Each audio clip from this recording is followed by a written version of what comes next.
Better start recording the audio, or this will be a whole ass mess. Just quiet, silent video. All right, welcome everyone to the very first pilot episode, I guess you could say, of the SuperScope podcast. That's what we're going to call it, at least for now. I think I like it. What do you think, Dice Guy? I like it. I think Great. it's something that we can. It's like unique enough, and it's gaming related. It's got a retro vibe to it. Yeah, definitely. But yeah, joining me, of course, is Dice Guy. He's going to be the co-host of mine for this podcast. He'll probably bring a lot of the more intellectual end of this of the discussion, anyway. I'm here for it. Yeah, indeed. All right, so what do we have on the agenda tonight? Probably not a whole lot, because we're just gonna see what happens tonight and kind of learn from this experience to do tweaks and stuff for forward episodes. Yeah, so if you're just tuning in and you don't know who I am, and you're like grabbing me from like SoundCloud or you know, grabbing this episode from SoundCloud or some podcast episode or podcast software, I am the Retro Game Dude on Twitch, and we do a bunch of weekly variety of game streams on that. Dice Gay from Phoenix Aurora Gaming, he also does streaming as well. If you want to plug yourself, go ahead, man. I stream. I will be starting streams up. I keep saying next week. So next week. Come back next week, and you can come back next week, and you can hear me tell you all about how the next week I'll be getting started. Oh man, please look forward to it. Please look forward to it. Please understand. Right.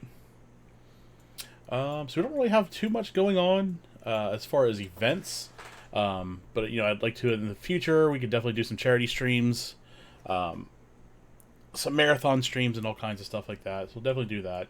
But as far as what I stream right now, on Mondays we have a community night where we do a lot of like just really inexpensive or free games that are very easy to get into. A lot of people can join in and, you know, just kind of have fun together. It's kind of what we really focus on there. I do stream a little bit of Destiny. We're kind of in a lull right now, so I probably won't be streaming anything much more until the 24th. But I do have a stream coming up. We're going to watch The Witch Queen unveiling on the 24th, so expect to see that stream. I'm not sure if I'll just do it as a stream or if I'll do it under the podcast umbrella, but we'll see. That's pretty much all I have. What do you got going on, Dice Guy? Nothing crazy. I wanted to do a marathon for like a charity stream of either like a Metroid thing or like a Final Fantasy thing, since I've got a bunch of those to play. Mm-hmm. I kind of want to do a Dread one, like a Metroid one before Dread, just so I could be like, for those of you watching me, if you haven't already seen, here's all the Metroid games like up front. Sure. But I'm a little afraid of playing the original Metroid because I've never gotten very far in it because there's no map and it's huge. So it's like, and it's tough. Have you played Zero Mission? No, I have not played Zero Mission, but Okay. I've heard that it was like, it turned it into like Super Metroid-esque Metroid. Yeah, definitely a lot of like quality of life improvements in that. Something as simple as a game save, but maps and all that stuff, and definitely upgraded graphics. I think it was more like a SNES equivalent. Yep. Yeah, a lot of people said it's, if I was going to play Metroid, the original, I should probably get my hands on that and play it, and then because there's extra content too. There's like the actual zero mission part where like the ship crash lands and you play as like Zero Suit Samus or whatever. Mm-hmm. And then the same thing with 2. I've played and beat 2 when I was a kid, but everybody says if I was going to try to play it, I should either.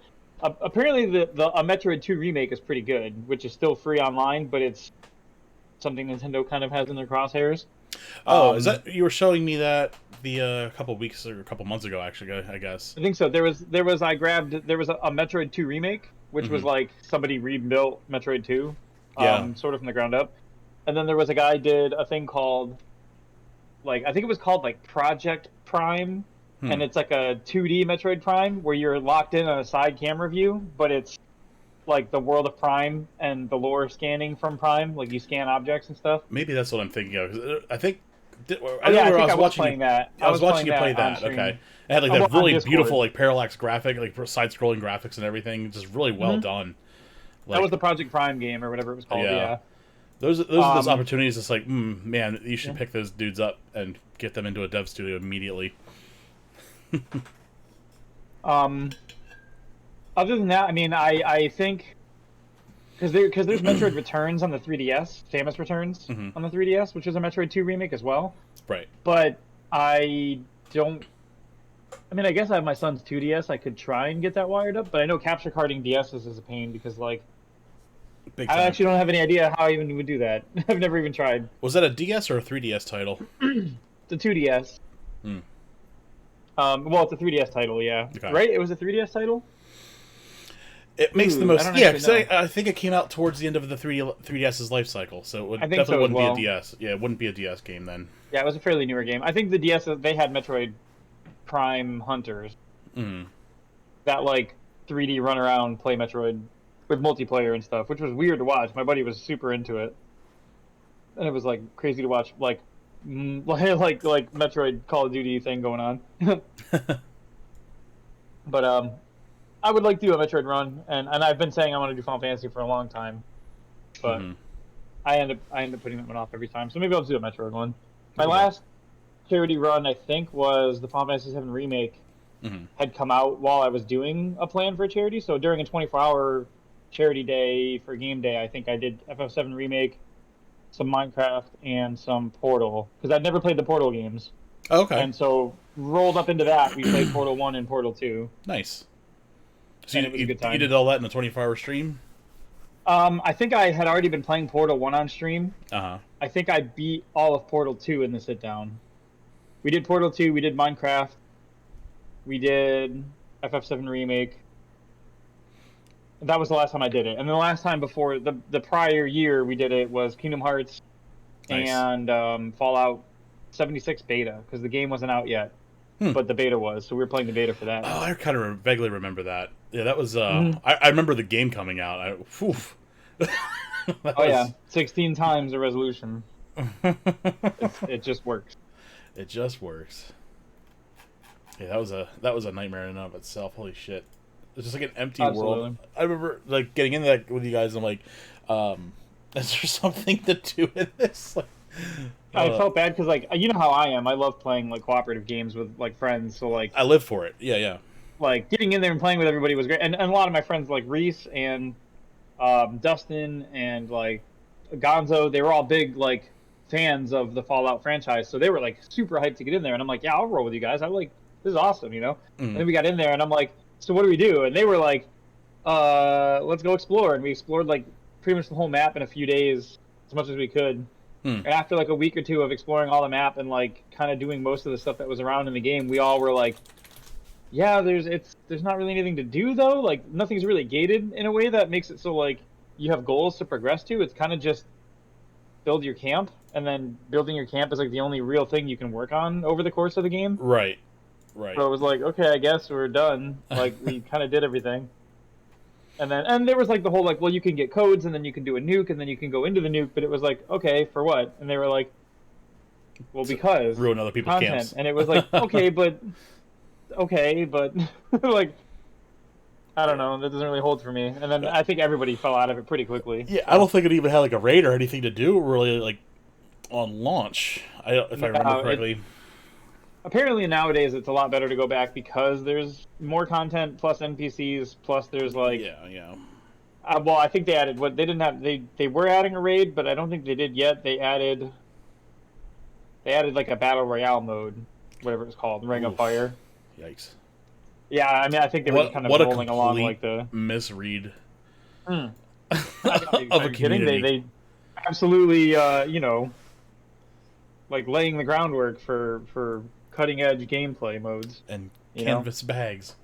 Yeah. Oh boy. Oh my God, the canvas bag thing. Well, I got him into a fucking class action lawsuit.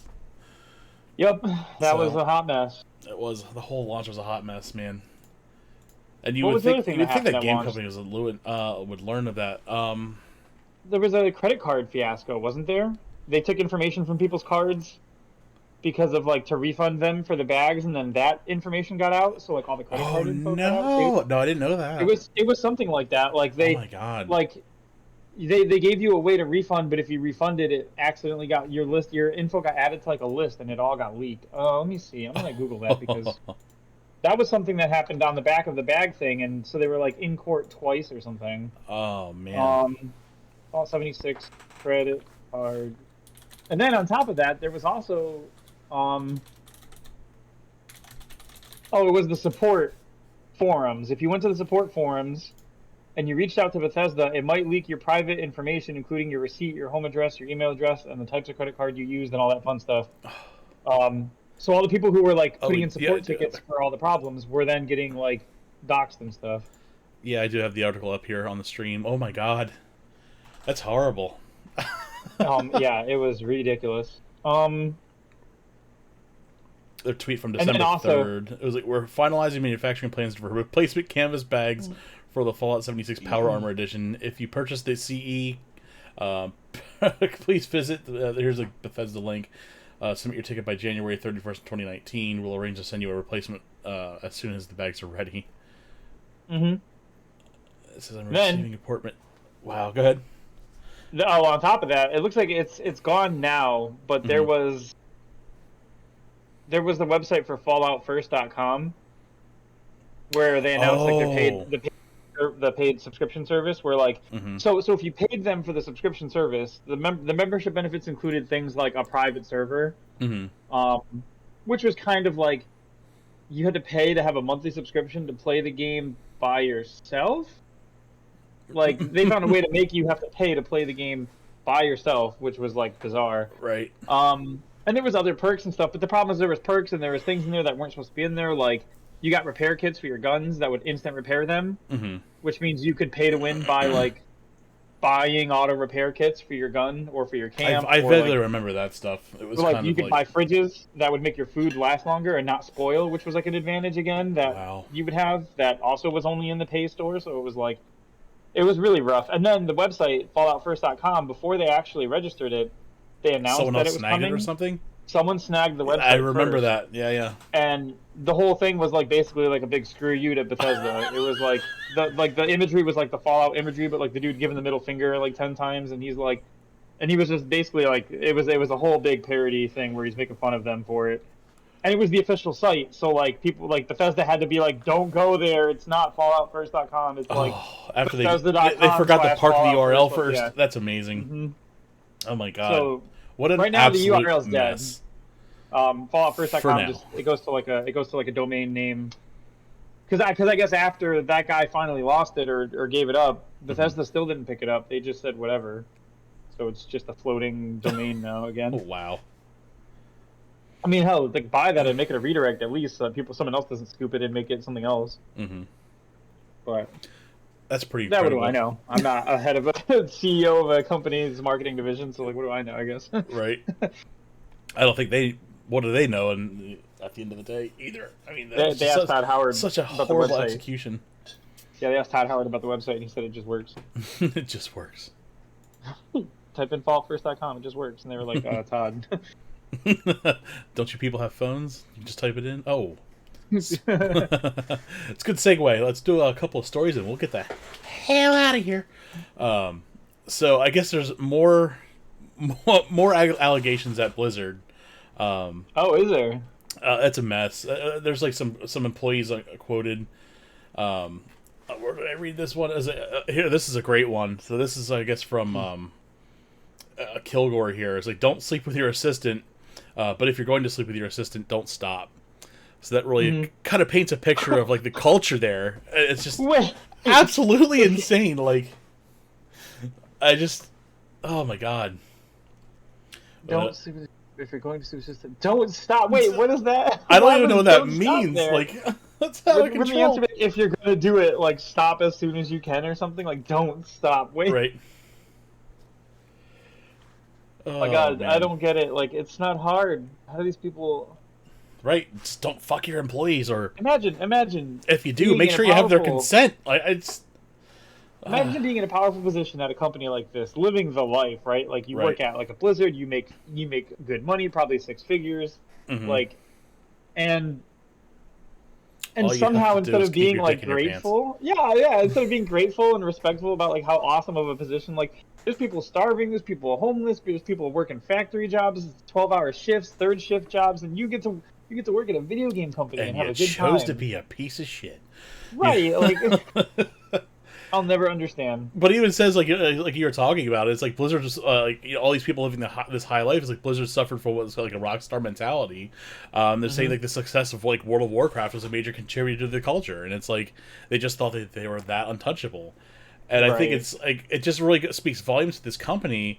And this is all like high level executives. This wasn't like, hourly employees. This wasn't the fucking janitor. This wasn't like devs. It might have been like maybe some of the actual developers. I'm sure there's a component of them there, but like that. I can tell you this was enriched by the upper crust of this company.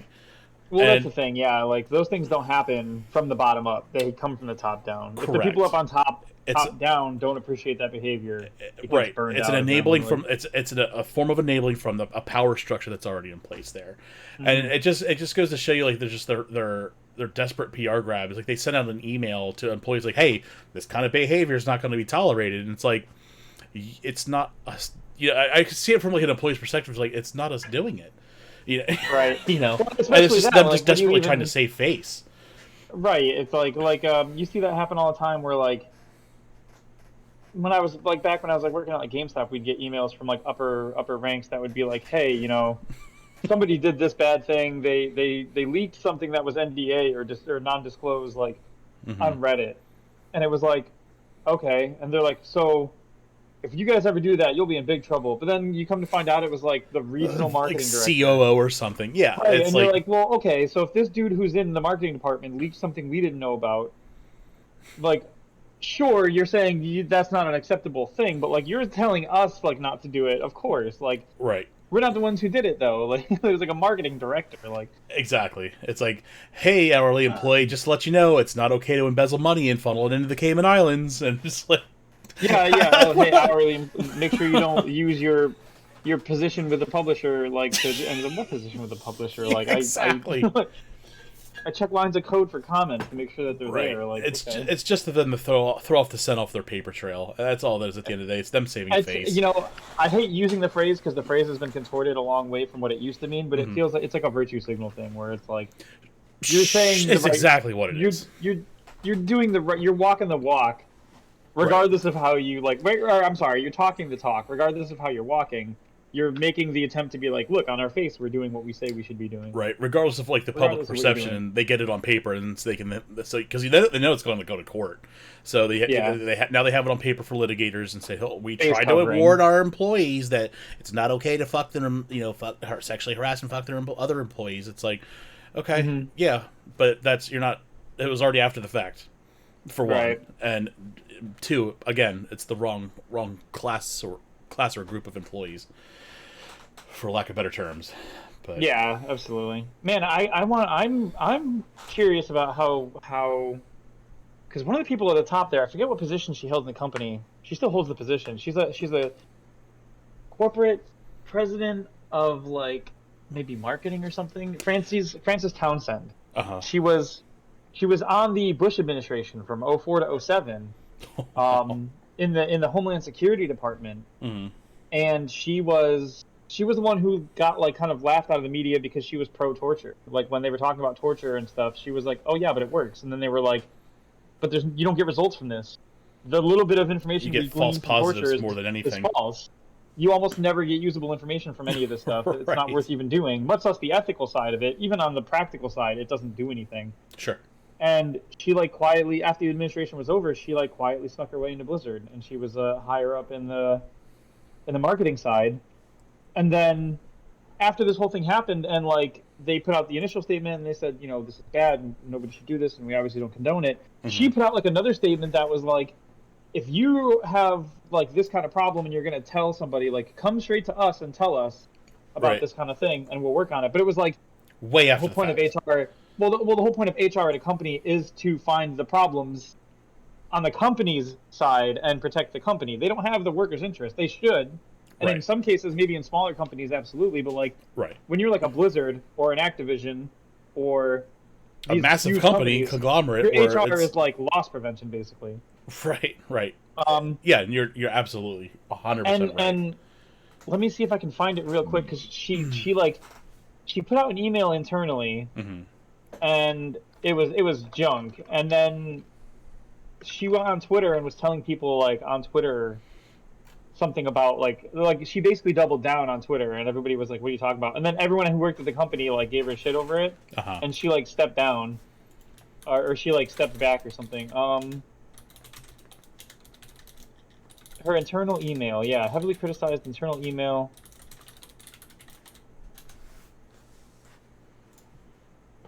She says, like, I disdain bro culture, spent my career fighting against it, I feel all these emotions, blah, blah, blah. Yeah, Jason Schreier, like, reported on it originally when it first dropped. Because he's always in the forefront of this stuff. I mean, love him or hate him, he at least has the info. He's like, doing his stuff here. She had, like, this whole, like, this isn't okay, whatever.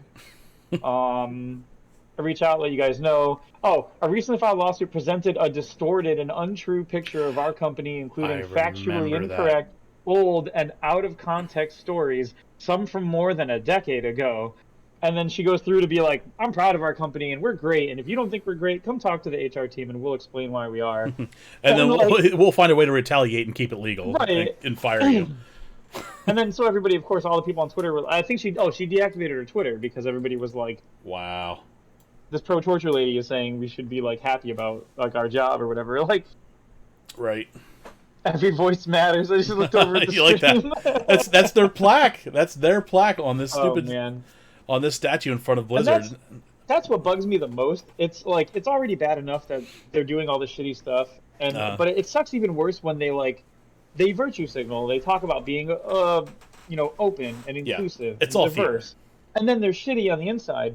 Because the worst thing is that they treat these people bad. Obviously, let's be clear. The actual impact it has on the people at the company is the worst part. But it sucks doubly so when people who already are on the other side of the aisle about that stuff and don't think this is wrong, and they think it's okay to treat women like this. They point at this and they say, "See, whenever a company says they're inclusive, this is how they are," or like, "Oh, whenever they say that they're diverse, this is what they do," and it's like, that's not the case. Like, yes, these people were shitty, but them being shitty people and saying they're not doesn't mean that people who say they're not shitty are also in that same box. You know what I mean? Right. Yeah, exactly. It's like it's one of those like giving it the bad name kind of things, Just so stupid. Yeah, another ironic point of this, like with Every Voice Matters with Blizzard, it's like they're the ones that are censoring players that are streaming, like competitive players overseas, like Taiwanese team. They force them to call themselves the Chinese team, so they can play ball with China. And it's like you see a lot of this with a lot of companies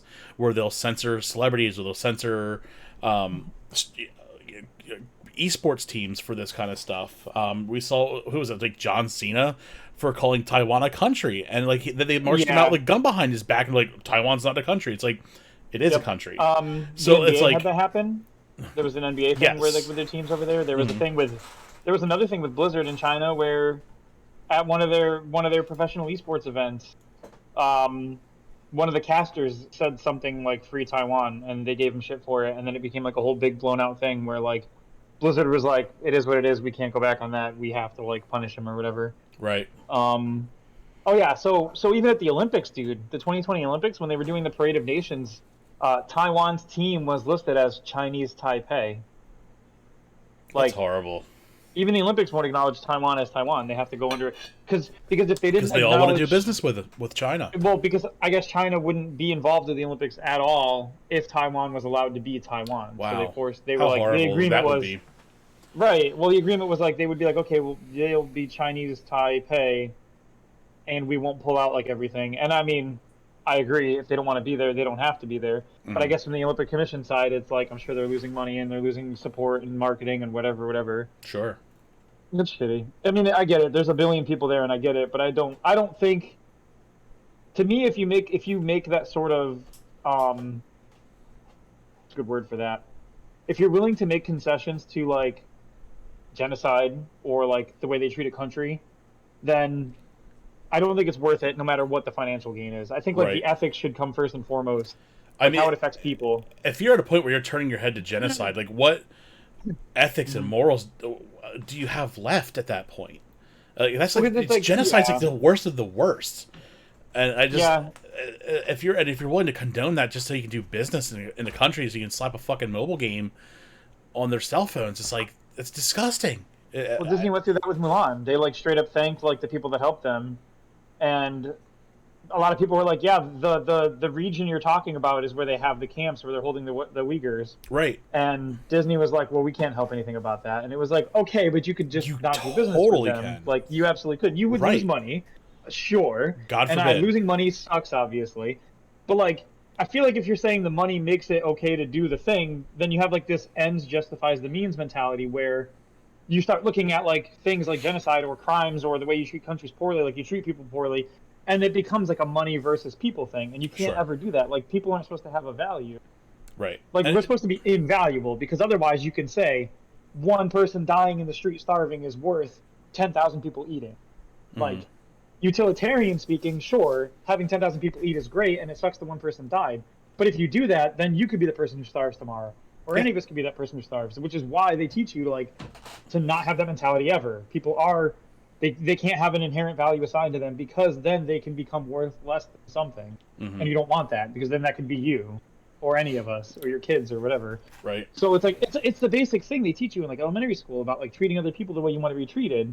And the only way you get that is by making all people something that can't be devalued under any other material means or whatever. Like, right. I didn't mean to go off into like politics and philosophy. It's just one of those like. This is what this venue is for. It's just like if at your core you're willing to make any financial gain at the expense of a person's like health or living condition, you're already in the wrong. Right. Right. You're already in the wrong. Even and it's one of those like it's the trolley problem sort of, because the trolley problem is like if you have the trolley going towards 5 people on the tracks and you pull the lever. And it jumps track to the track with one person, and that one person wasn't going to die because they were just standing on the track, and the 5 people were tied to the track and they're going to die. And you pull the lever, you save the 5 people, and you murder the one person, right? And it's one of those like, if you approach it from utilitarian, one person dying is better than 5 people dying. But ethically, you just took a person who was going to survive an encounter and then killed them. You saved lives, but you saved lives at the cost of a life. And it's one of those things where, like, the reason that trolley problem exists to an extent is to teach you that you can't really engage with that because you start valuing people, you know?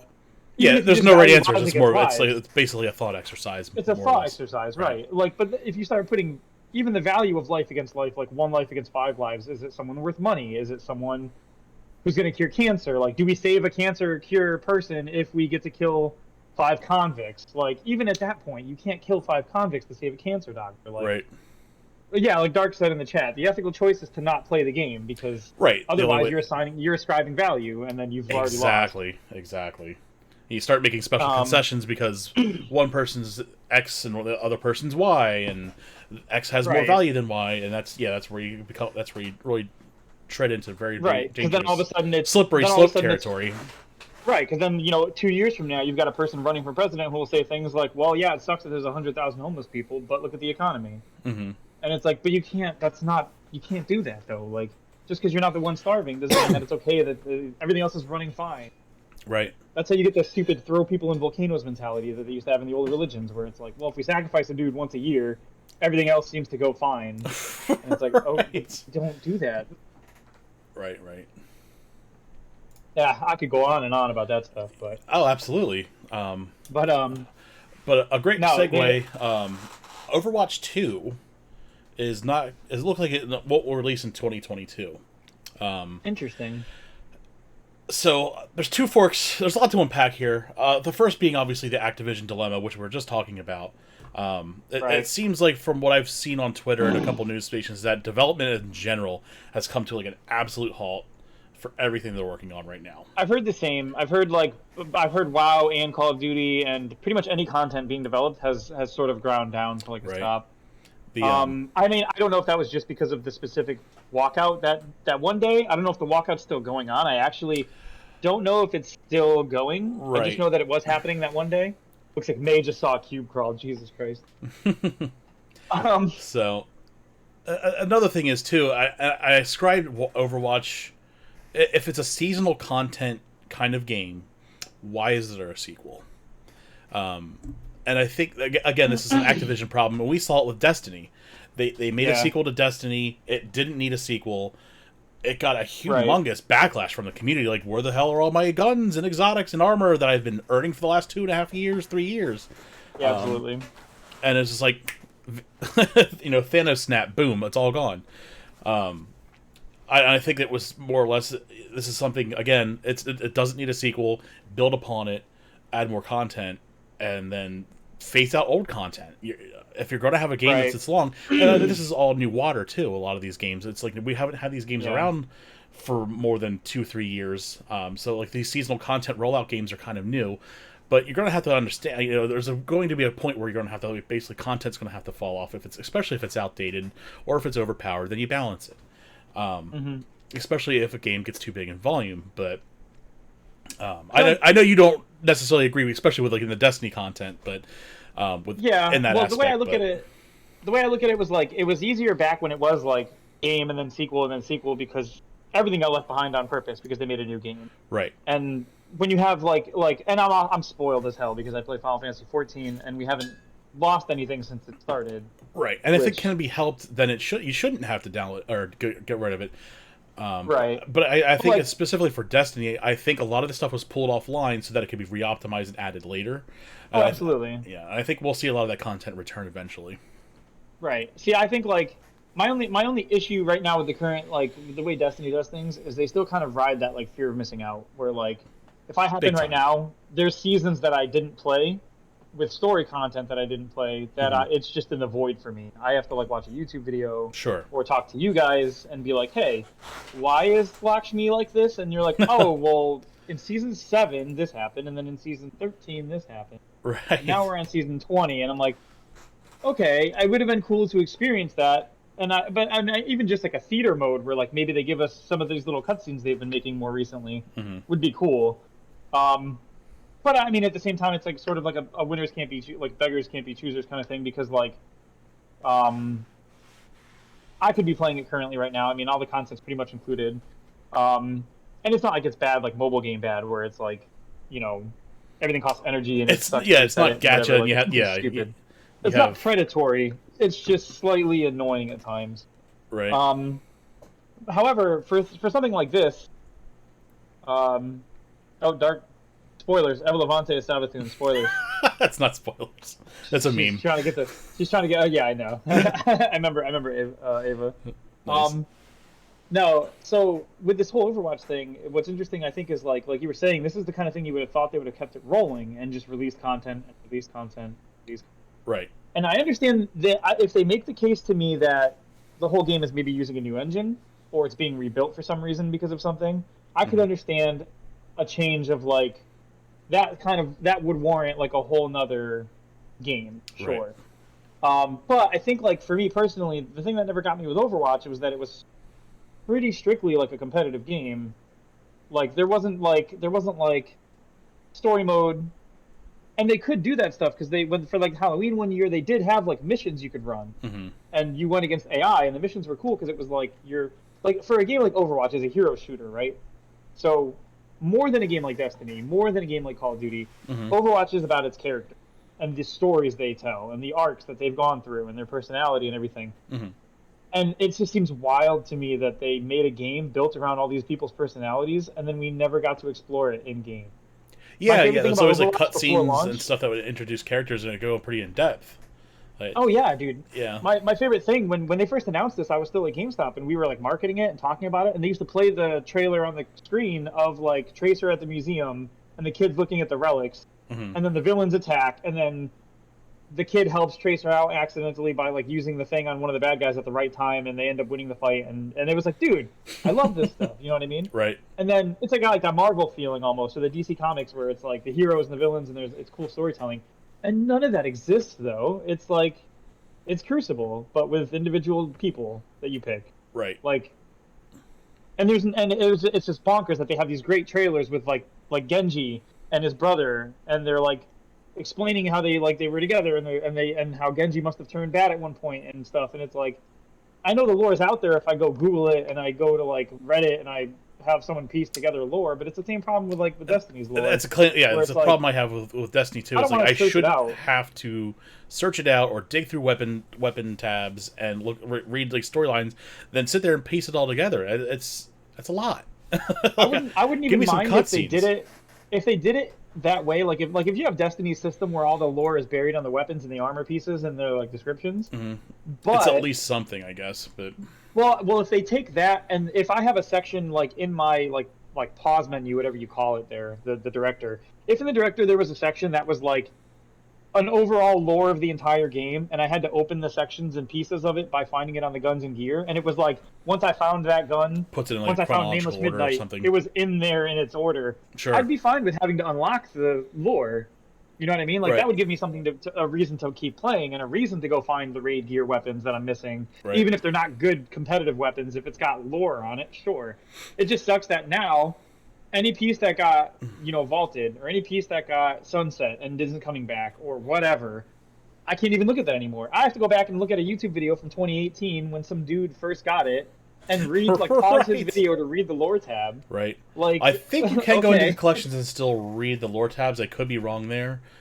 Dark might be able to correct me on that, but Oh no, I think you're right. I think you can go back and look now. because Yeah, I know they did add that collections, but still, it's not in collections, any yeah. order that's cohesive. I mean, it keeps people like Evade and like My Name is Bife and Aztec Yeah. Cross and all those others in business, but we shouldn't have to rely on that community to just enjoy a storyline.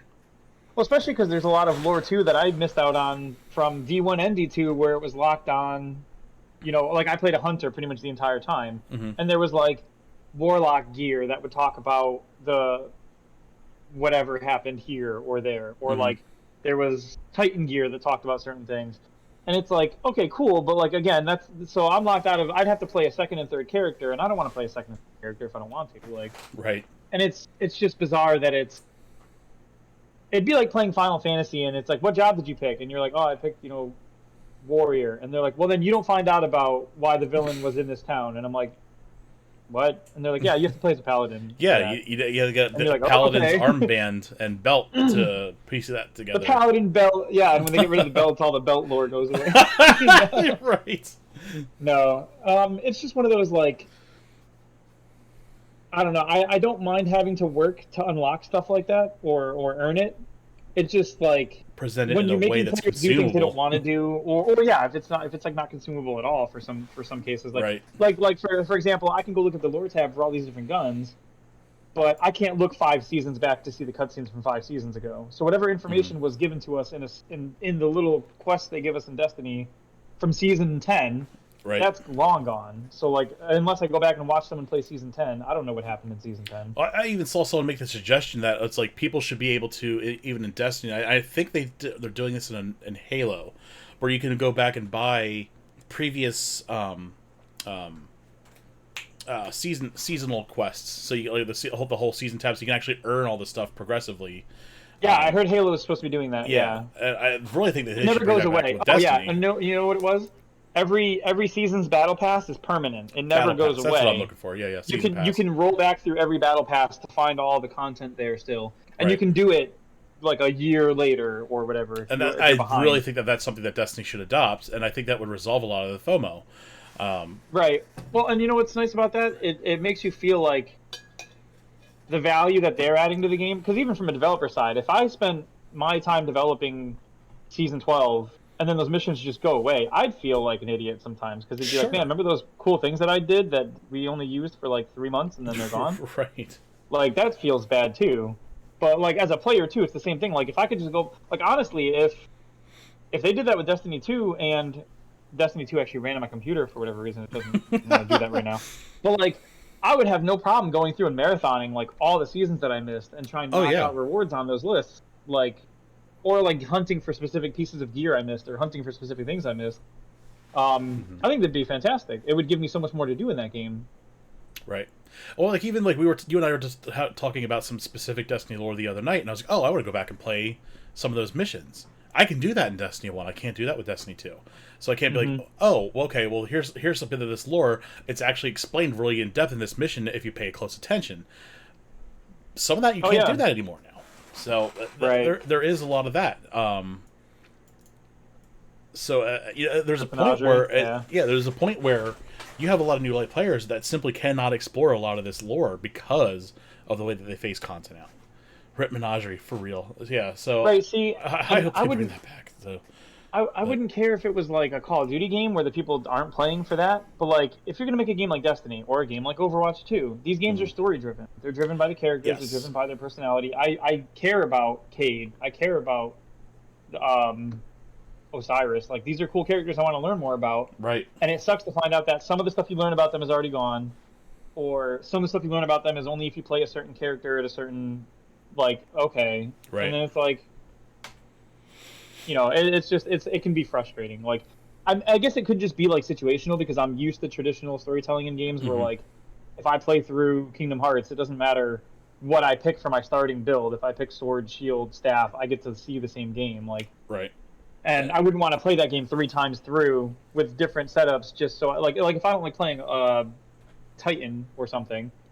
Like if you don't like healing in Final Fantasy 14, God forbid if you had to take a healer through to there's the White Mage quests that are only for White Mage, but it has nothing to do with the overall plot. It's literally a self-contained story that gets resolved in its own. Yeah, I do that with the Paladin quest. It has its own little bubble of quests, and that you go through, and that's how you earn the actual skill sets. Right, but it's not like you're not going to get to the end of the game and like Elidibus is going to look at you and be like, blah, blah, blah, this person. And you're like, that's from the Paladin job. I know that. Right. Everyone else is going to be like, I don't know who that is. Like, I didn't play the Paladin. That's make sure to keep probably a lot of the, I could probably attribute a lot of the success that Final Fantasy 14 is seeing right now is because of that.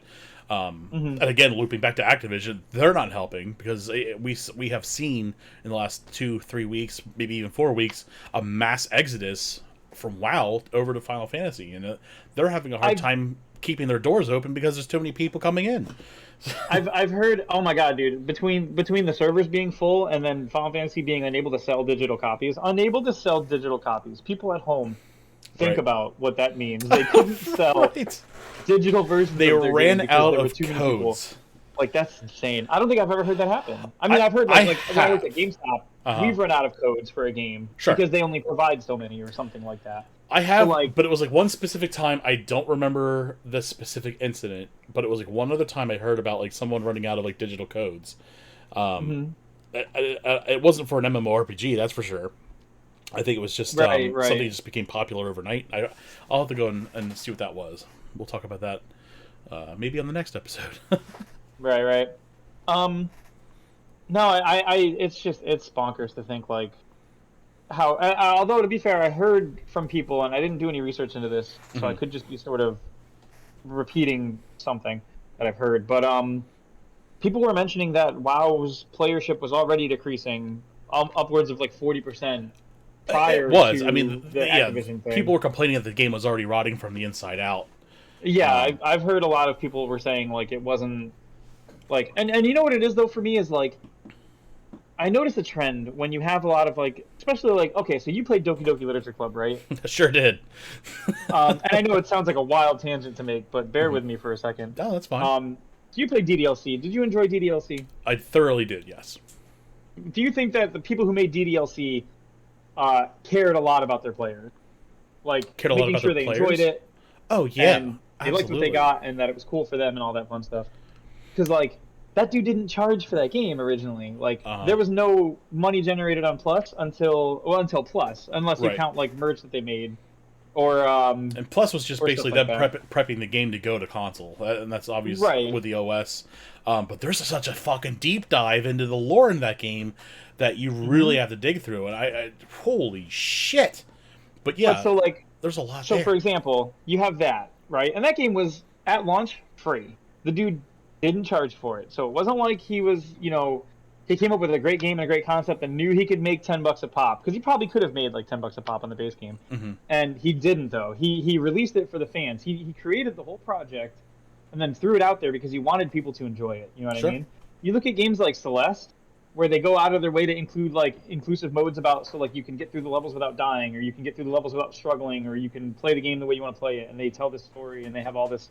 They did a whole DLC for Celeste called Farewell that was completely free, and it just got added into the game. Hmm. And it was a whole bunch of extra content and everything, more story and everything, because people wanted it. Um, you have games like, you have these little indie developers that put out these games, and they feel like the people who made the game generally loved what they were making and didn't really care how it turned out. Right.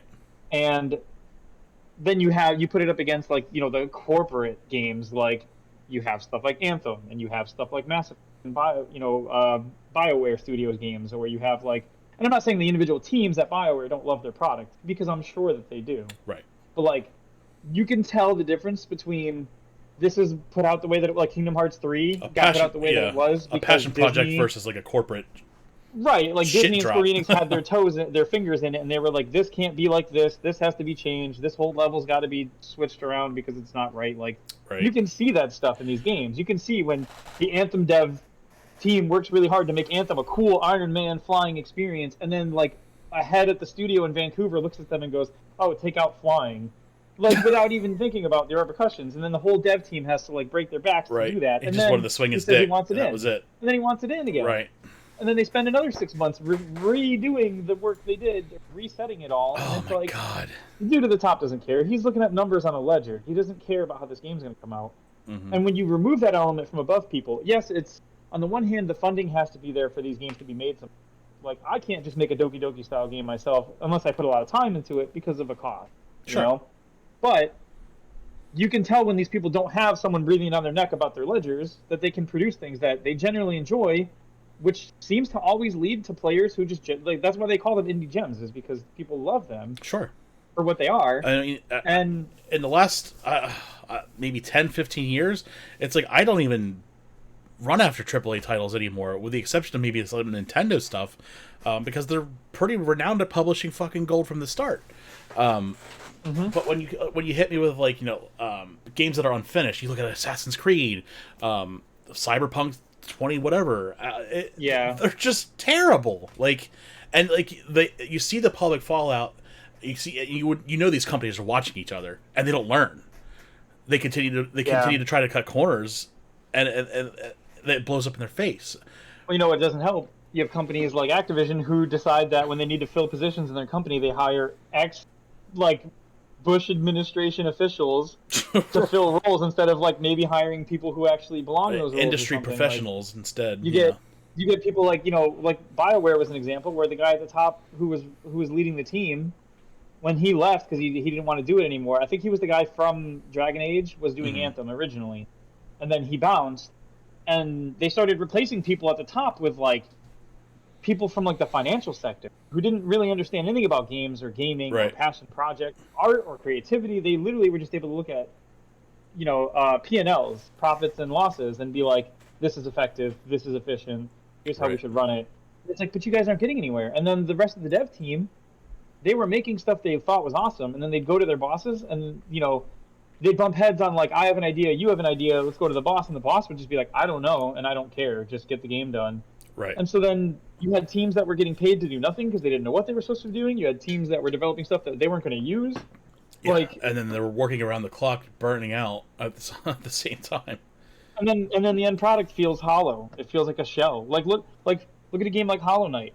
Hollow Knight was a cheap little indie game made by a small team, and it feels like fantastic. And you know what it feels like? It feels like they took stuff like Metroid and they took all the stuff that made that game function well from a player perspective, not from like what made it sell. They didn't like make the Hollow Knight a marketable character. They didn't make Right. the Knight or any of the characters like something that people were going to flock to. They didn't purposely attach things to them like Hollow Knight is the first, you know, and I hate to do this again, but it's the sort of thing that you'll see sometimes is like, oh, Hollow Knight is like going to be the first openly gay character in this game, like, you know, big deal, or like, oh, Right. you know, it's going to be this or that, or whatever. They just made a game that feels good to play. The player perspective is like, it's fun to play. I enjoy playing it. I want to collect this stuff. Right. They put in the content. I mean, all the DLC they put out, as far as I'm aware, the only time you charged up for it was when they released it as one package, like the Hollow Knight Complete Edition or whatever. But like they put all this extra work into it, and it feels like another game where they didn't care about what the sales were going to turn into. They just wanted to make that game. You know what I mean? Yeah, and they bring in, like you said, industry professionals from like Bain Capital, and like their sole job was to go into companies like CVS and see where they could cut hourly employees. And you look at CVS now, and it's like, wow, now like, the CVS coming out like, oh, we're going to pay employees $15, $16 an hour. And that's great now that you have one employee per store. It's like, wow, way to take a brave stance there. But yeah, you have these like you said, like financial sector people that their sole job is to come in and just trim down employees. And it's like a weird culture thing because like for a while there, my wife worked at Aldi back when we were in Connecticut, and like you would talk to someone like a higher up there, like they'd come in to like check the store out, and you talk to them for a second and be like, oh, you know, whatever, and you're shooting the breeze with them and talk to them, and it's like you start to realize there's like a disconnect there between how they run theirs and how we run ours, like because they're mostly a German company and they run a lot of their culture as they run within the U.S. standards, of course, but they try and do it the way they can. And like the people as they're walking the floor, they'll like pull boxes off the floor. They'll clean up after themselves as they move. They'll take care of things as they go. They let their cashiers sit. They pay them good wages. They have a small store with only a few people in it at a time.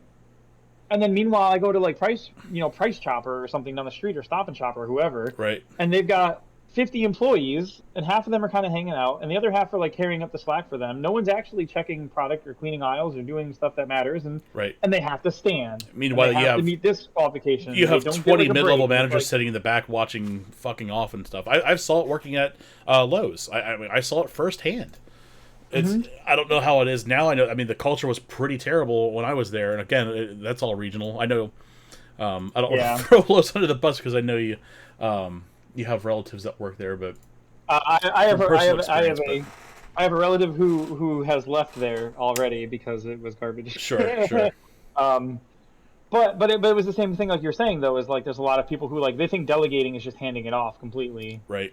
And like I saw the same thing at GameStop. We had store managers who would like, it's not my job to be fixing the walls and dusting and vacuuming, and it's like it's everyone's job. Well, it's your store, and if you want your store to look this way, and yeah, of course you can tell the help to do it when they're around, but it falls on you to do it. So if you have a person who you say, hey, vacuum, and they don't vacuum, you don't get to be mad at them for not vacuuming. You get to be mad at you for either not supervising their vacuuming or having a person on staff who won't vacuum when you tell them to vacuum when it's acceptable. Right. But you can't push that back down the ladder like that. It stops at you for a reason, you know? And it was like an entitlement thing, like, oh, you know, I'm a manager, I get salary, I shouldn't have to take out or whatever. And it's and it's all this like this illusion of a power climb. It's like, okay, this is like the highest level of achievement of your entire life. Congratulations. That's just, dude. We're all real impressed that you're the mid-level manager of a fucking hardware store or something like that. Right, dude. We used to have inventories where for the inventories the way they would do it in the district is like half of the store management team would show up to them one night, and then another night would be the other half. So like you would have to do half of them if you were store manager. And at one point, I had a new store manager who was a hire-in from CVS who knew nothing about gaming or game selling or anything. They were just a manager of another store. Of course, yeah. And therefore, manager equals manager. So like, okay, sure. And they brought him in, and they didn't want to go to the inventories. They just didn't want to. And I was like, well, if you're not going to go, I'll go. So I went to one, and I went to like the 4 of them for that quarter, and I met like all the store managers in the rest of the stores, and like 80% of them probably were like all that same attitude. Like, I'll make a GA do it. Haha, this stupid hourly workers. I'll make the hourly people do it. Like, that's not my problem. I go home when I want to go home. I don't work Sundays because I don't have to. Like, and then And then we had an ASM meeting for all the assistant managers. Every single one of us was like the backbone of our store, like working extra, working hard, making sure everything was running properly. Like we were like managing our stores while the salary dudes on top of us were like kicking back about how we were managing the stores. Like almost every time, dude. And it's funny because like I'll talk to people now, like Alicia will get a job somewhere, or a friend of mine will get a job somewhere, or, you know, whatever, and they'll be like, "Yeah, this is how this is," and I'm like, "Oh yeah, how's the guy at the top?" And they're like, "Oh, you know, you know, not always, but usually it's like, yeah, you know, he makes us all do the stuff, and then he's around, like, he's like, okay." Yep. And it's not like mom and pop stores where it's like this, or like little companies. It's always like Walmart's, Targets, Lowe's, Home Depots, craft stores. Like it's always these big box stores or these big corporate stores where like people settle into their positions and then they just take advantage of it. Yep. You know, and of course I can't speak for every single one of them because I'm sure there's good ones out there who I'm moved sure up there is, 100%. and are fighting hard for their spot. Yeah, but more often than not, I witness it myself. Mm-hmm. Exactly. It's a systemic thing. Just because it's happening on a systemic level doesn't mean every single one of them is that problem. Right. It just means that the system allows that to happen frequently. More often than not. Right. So it's just and it goes circling back to what I was talking about. It feels like all these bigger AAA developers every single time, the cash infusion they get comes with a strict system of corporate management that causes these games to come out as like ways to make money. Like it's a means to an end. These games come out and you'll see things like restrictions on the way the game plays or how there's a monetization system, and it's like this could be in the game without the monetization tag. The only reason it's here is to make money. Like look at Pokemon Unite. Pokemon Unite I think is fine in general, but you can't tell me that, you know, I should have to play that game for 2 years to get my items capped up all the way. Right. Or, you know, or even just like some of them, because God forbid if you want to do every item to the cap. In the meantime, then, suffer to the people who have paid. Mm-hmm. It's like... It's one of those, like, sure, I could pay, and yeah, I get it, they paid for it, but I like, maybe paying for these things shouldn't be an option. Maybe that's part of the problem. Right. But the only reason it's an option... Because, you know, 20 years ago, the game wouldn't release like this. The game would release, and all these things would be unlocked in game. Yeah, it'd be a $40 game, and you would unlock all this stuff. And right. It would be a lot more balanced than a year and a half to unlock something.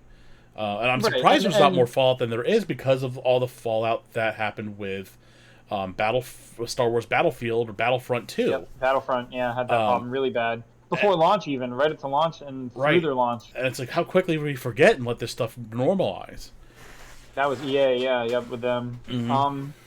But it's the same problem with, like, you'll see it with stuff like that, and it's like, and it creeps, because, like, it was a mobile game thing, and now it's on a Switch game, and sometimes it's on console games. Right. It's usually on free-to-play games, and it's like, it's one of those things where it's like, I don't want to say there should be something to stop that, but I strongly personally believe there should be something to stop that. You mean like I don't think industry regulation or...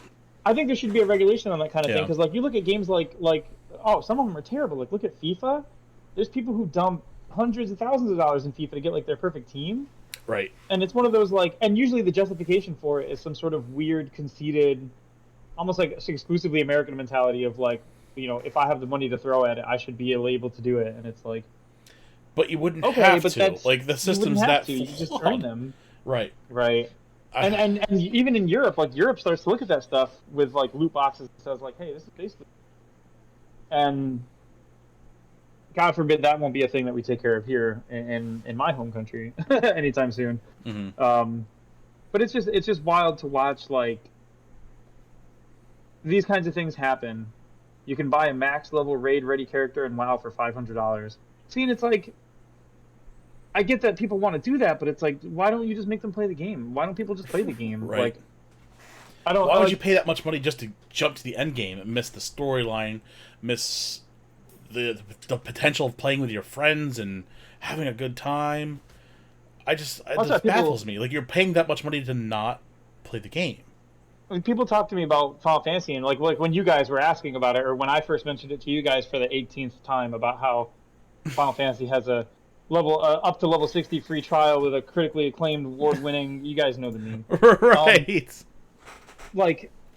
I wasn't like out the gate. I wasn't like, you know what you guys should do? You guys should spend the money to buy the game, and then the money to jump levels, and then the money to skip story so you guys can run the current game with me. Mm-hmm. Like, I never advocate for that unless it's something people want to do because they don't want to take the time. Right. I always lead with, like, dude, you should get in the free trial and play the first 60 levels and play the story and get into it. And the base game story isn't great. It's boring. It's not awful, it's dry. but it's that bridge between the original story, because the original story, you could kind of tell it didn't know what it wanted to do.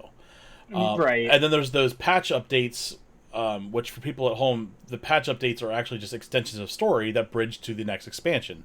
There's so many between that and the second expansion. I'm like, holy shit! It's like I'm 40 missions in, the credits already rolled. What the fuck is happening now? Yep. But once you bust through that threshold, it's smooth sailing. It's so much better. But that's why I tell people, like, even knowing that it can be a slog and all that stuff, and you could skip to, like, the slog or whatever for, like, $20, I still tell people, like, you will have a much better time playing this game from the front to the back. Because you're just going to learn how to play it better. And that's really what it comes down to. You're gonna feel that progression. You're going to learn the new skill sets as you get them. Mm-hmm. And you're just going to be an overall better player because of it. Well, like, we talked about the other day, the Endwalker trailer. Mm-hmm. Like, I won't show Reese the Endwalker trailer or suggest that he watch it until he's made it to, like, Shadowbringer. Sure. And part of the reason is because when you watch the trailer when you watch the trailer for Endwalker, a big thing they do in that game, Final Fantasy loves its music.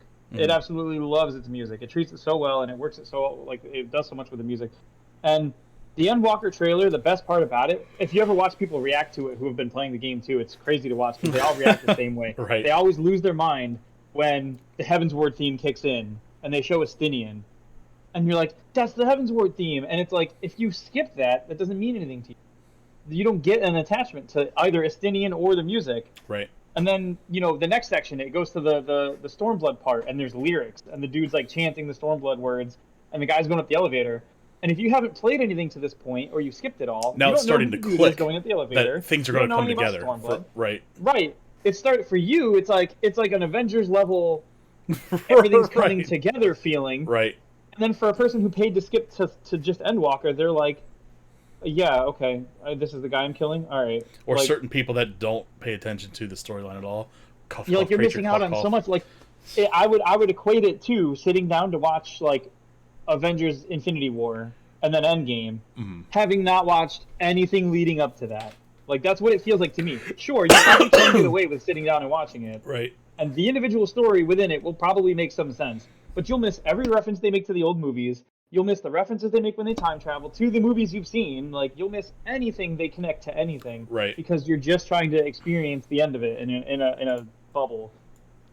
It's crazy. And the gameplay is solid the entire time, which holds it together. Yeah, absolutely. Yeah, Final Fantasy XIV's gameplay is very solid in my opinion. Right. I don't know what they could change about it. But I don't know if they need to. Even in that lull between, like, the first base game and the expansion, it's not terrible. It's just it falls off a little bit. Right. So I don't want people that are listening. I don't want them to get discouraged about that part. It's still a very playable game. There's still a lot going on. It's just you get to that point where it's like, okay, I just want to get to that, the next expansion because I know it's going to get good. So it's almost like that anticipation. It's like, okay, I just want to get through it.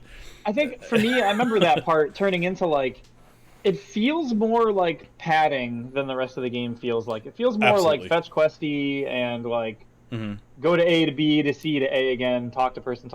Like, right, with the exception of, like, the raids and the stuff they do splash in there. But there is a lot of fetch questy shit. Because I think you could tell, like, from at least when I played it, you could tell, like, people were just like they were getting hype on just, like, you're going to finish these missions, you're going to get some new armor sets maybe, and that's going to prepare you for the next expansion and stuff. And each week you would get, like, I guess one more piece of the armor, and that's they they drug that out, like, especially when you're thinking about how many pieces of armor there are. Right, and actually you guys got to skip it too on your way up, but there was, like, after you beat the Crystal Tower the first time, they had, like, a repeatable mission for the Crystal Tower every week where you had to beat all 3 Crystal Tower raids again, and then turn that into, like, the vendor. Right. And he'd give you, like, a token to redeem for, like, one part of your armor set, like you were saying. Right. So, like, I remember that vendor being in town still, but yeah. Yeah, he's still there to this day, and he always has a plus quest because if you beat the quest and hand it to him, it just resets, and he offers you another piece or something. Huh. So you can't actually make him go away, which is annoying because I've been playing the game for, like, 8 years now. and the dude's still there with a plus quest for me, and I have to every time I show up there, I'm like, oh, plus quest, and then I'm like, oh, it's just this guy again, and I have to like ignore it.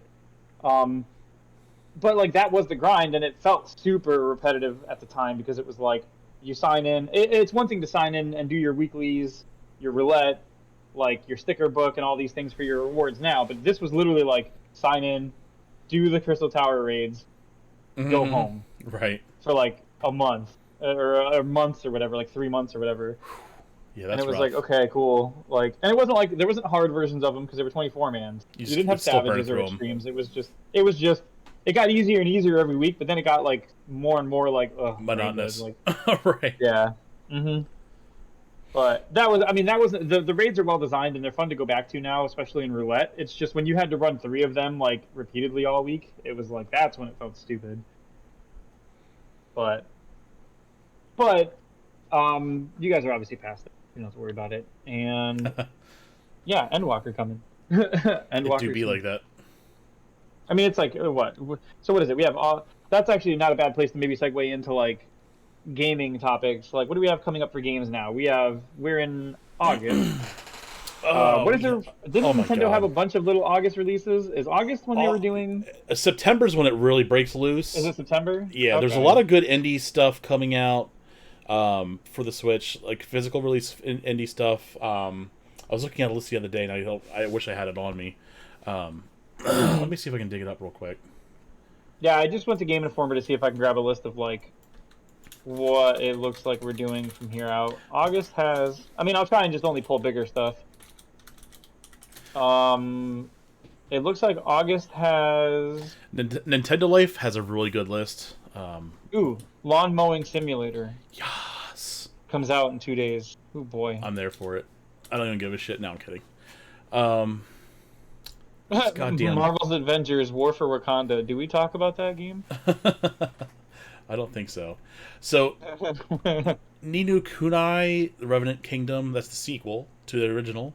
That's coming out September 17th. WarioWare, that's cool. That's a big one.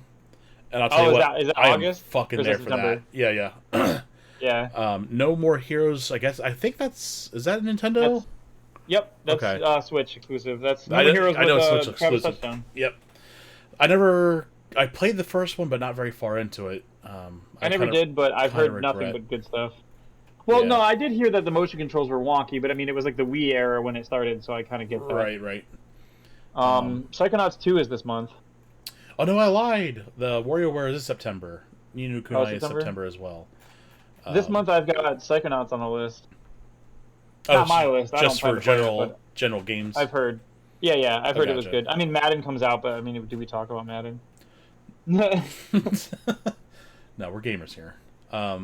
So big stuff that I would love to see, but I'm really excited for actually coming out. Definitely Star Renegades. Now, I will preface and say this is probably one of the harder style of... Oh no, what's the word?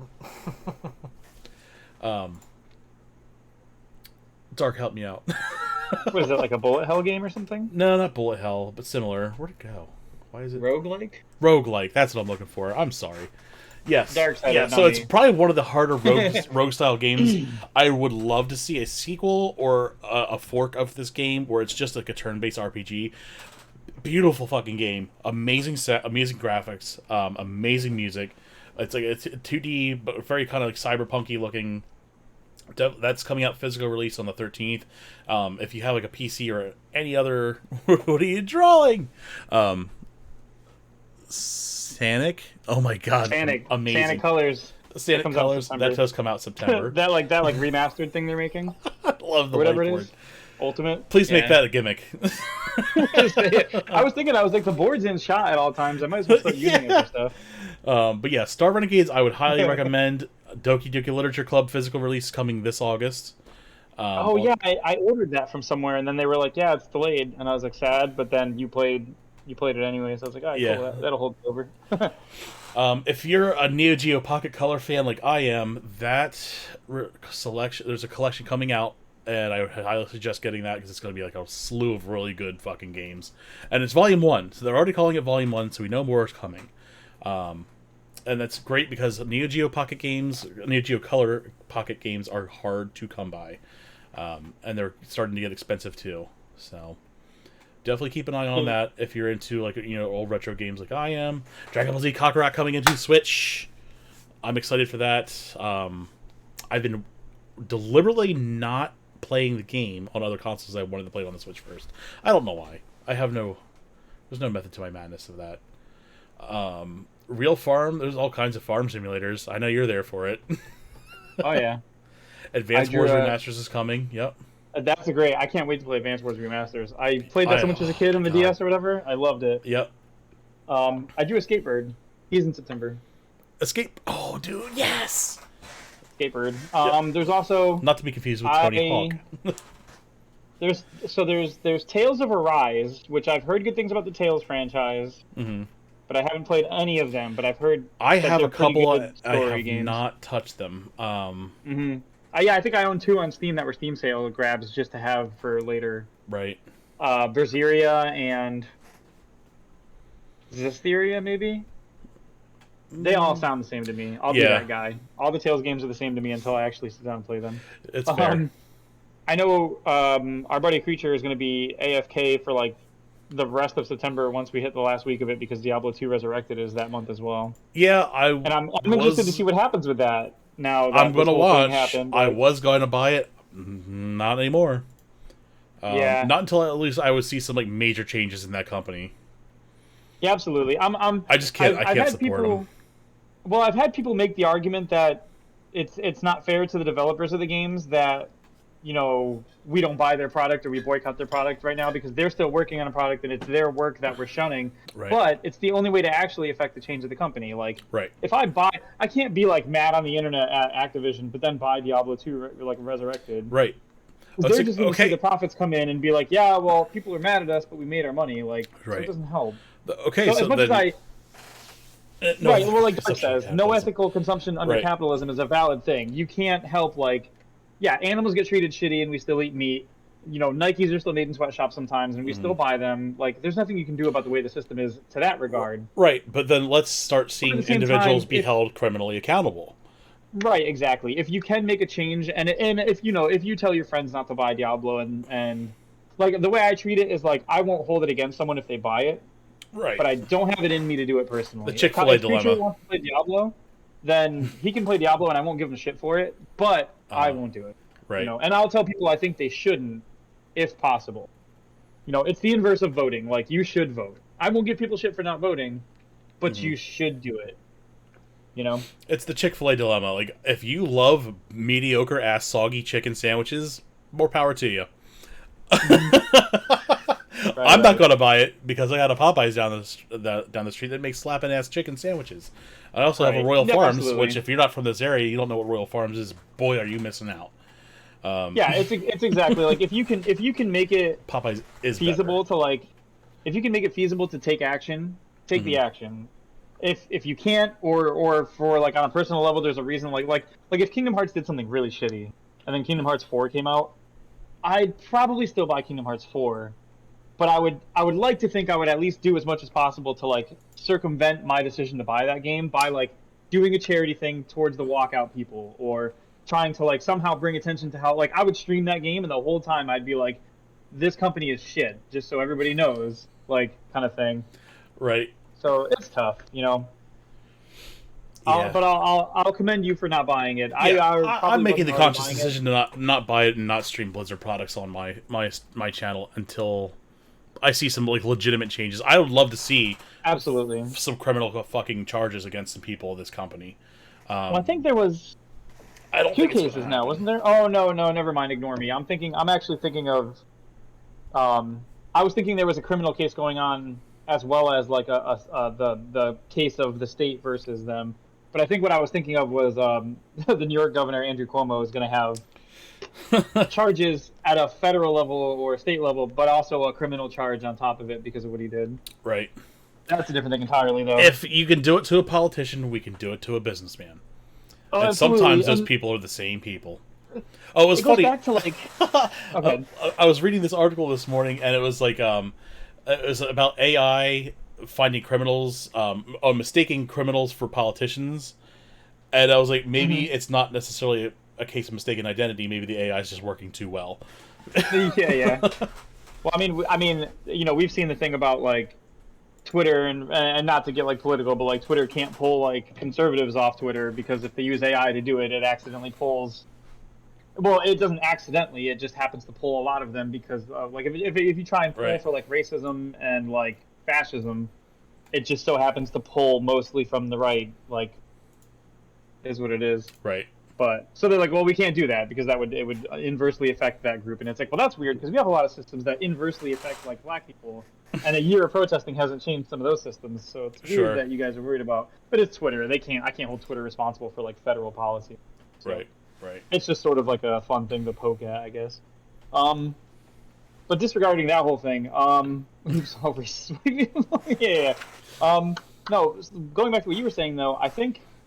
Well, I guess it's going back to what I was saying before too. Is like it feels like you can tell when these people who develop these games want to be the people who develop these games. You can tell when they have a passion project and they want players to enjoy their product. Or you know, movies are the same way. You can tell when a movie is made by people who want the person to watch the movie to enjoy it, versus like make the money on the movie, like you know, cash grab movie or something. And the same with game devs. You can tell all these game devs that like want to make a product that people enjoy, and then you can tell when like those people have people over their head that are forcing them to make decisions for money, make decisions for marketing, make decisions for sequels, make decisions for tie-ins, like, and it's just awful. I mean, there's games like for every game you have like, you know, Rock Band, what was it, 3, maybe 4, where like you could literally spend $1 million buying all the individual tracks.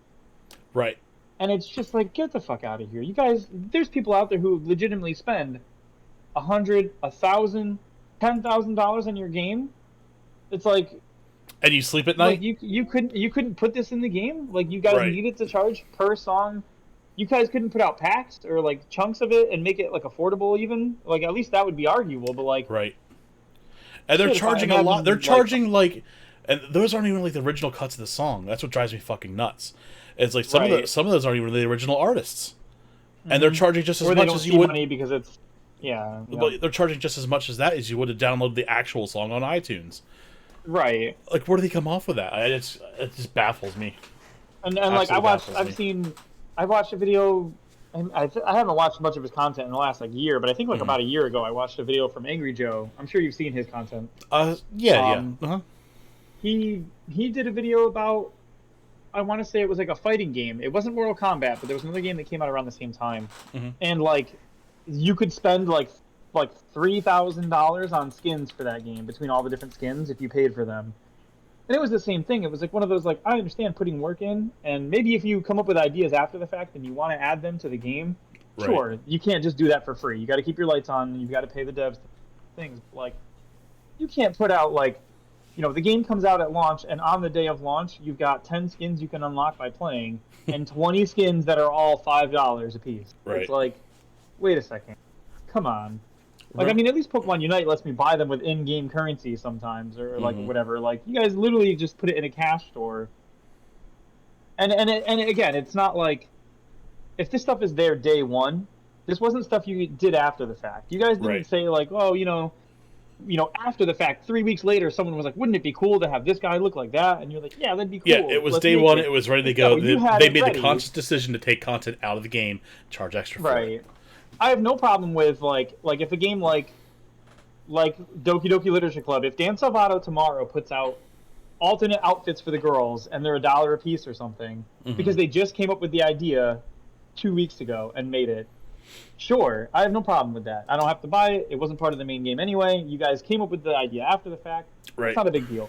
But if DDLC had launched on day one at $0, but there was like a bunch of like free or a bunch of like paid outfits for stuff, I would be like, couldn't these have just been in the game? Right.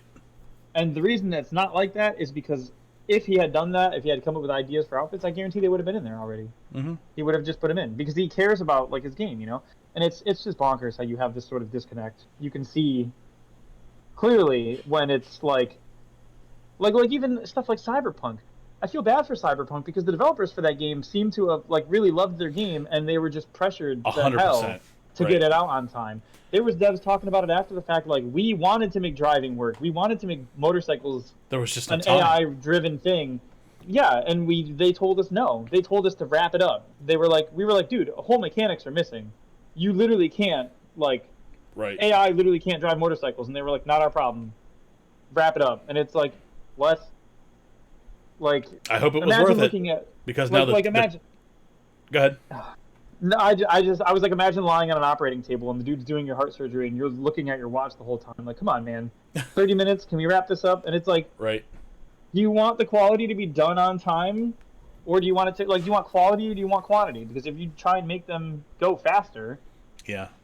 and it's one thing if it's like your team's like kind of hanging around coming up with ideas for more content after the fact. Like this is like the core of the game mechanics that they were trying to finish up, and you're like, no, let's go.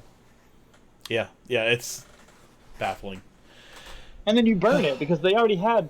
This isn't like Activision put out a bad product for the 18th time, or EA Right. put out the 10th This game was in a row. The That Witcher was a bad 3. game. Right. This was a team that had everybody on the planet was rooting for them to make a good game, and all they had to Right. do was sit back and wait for it to be done. They put the brownies in the oven for 20 minutes, and they couldn't help but pull them out at 10.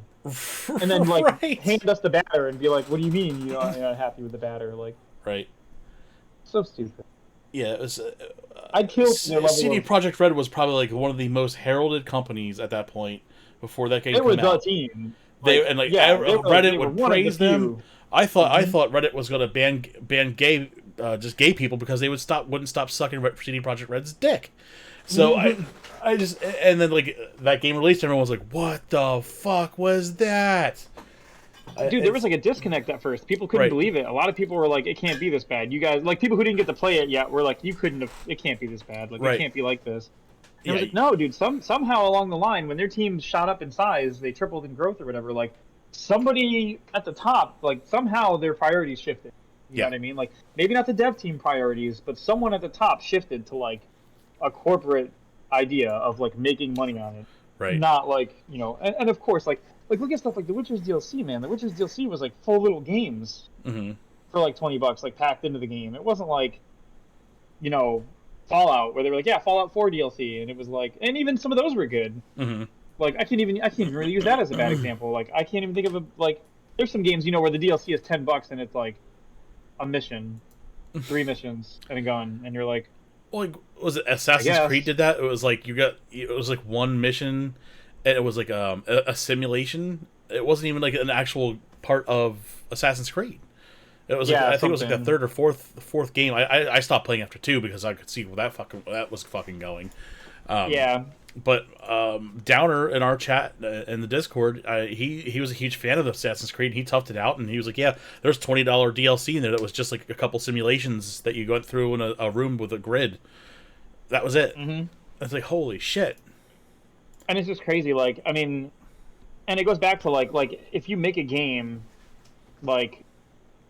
I'd have to look up examples for this, and I have to do some digging, and I'm not going to wait around while I do that. But like, when you make a game and you're passionate about your project and you make it and you want it to be good, you can watch it work. Like, you'll put the game out for $10 or $20 or for free, and you'll make some paid content, or maybe you'll make some DLC paid content later, and you'll watch people eat that up, and they'll put money into that game for a reason. It's not because it's free, and they're like, well, if it's free, I can afford to spend a few dollars. It's like, no, these people want to see it do well. Like, I want to see Team Salvato make another game.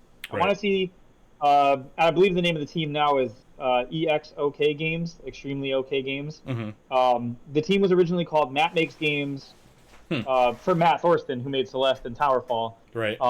But he has, Matt Thorsten is no longer a thing. It is now Maddie Thorsten. She's transitioned. And the team has become EXOK Games. So that's, going forward, that's what it would be. But like, I'd love to see more games from them. I want to see more games from the people who made.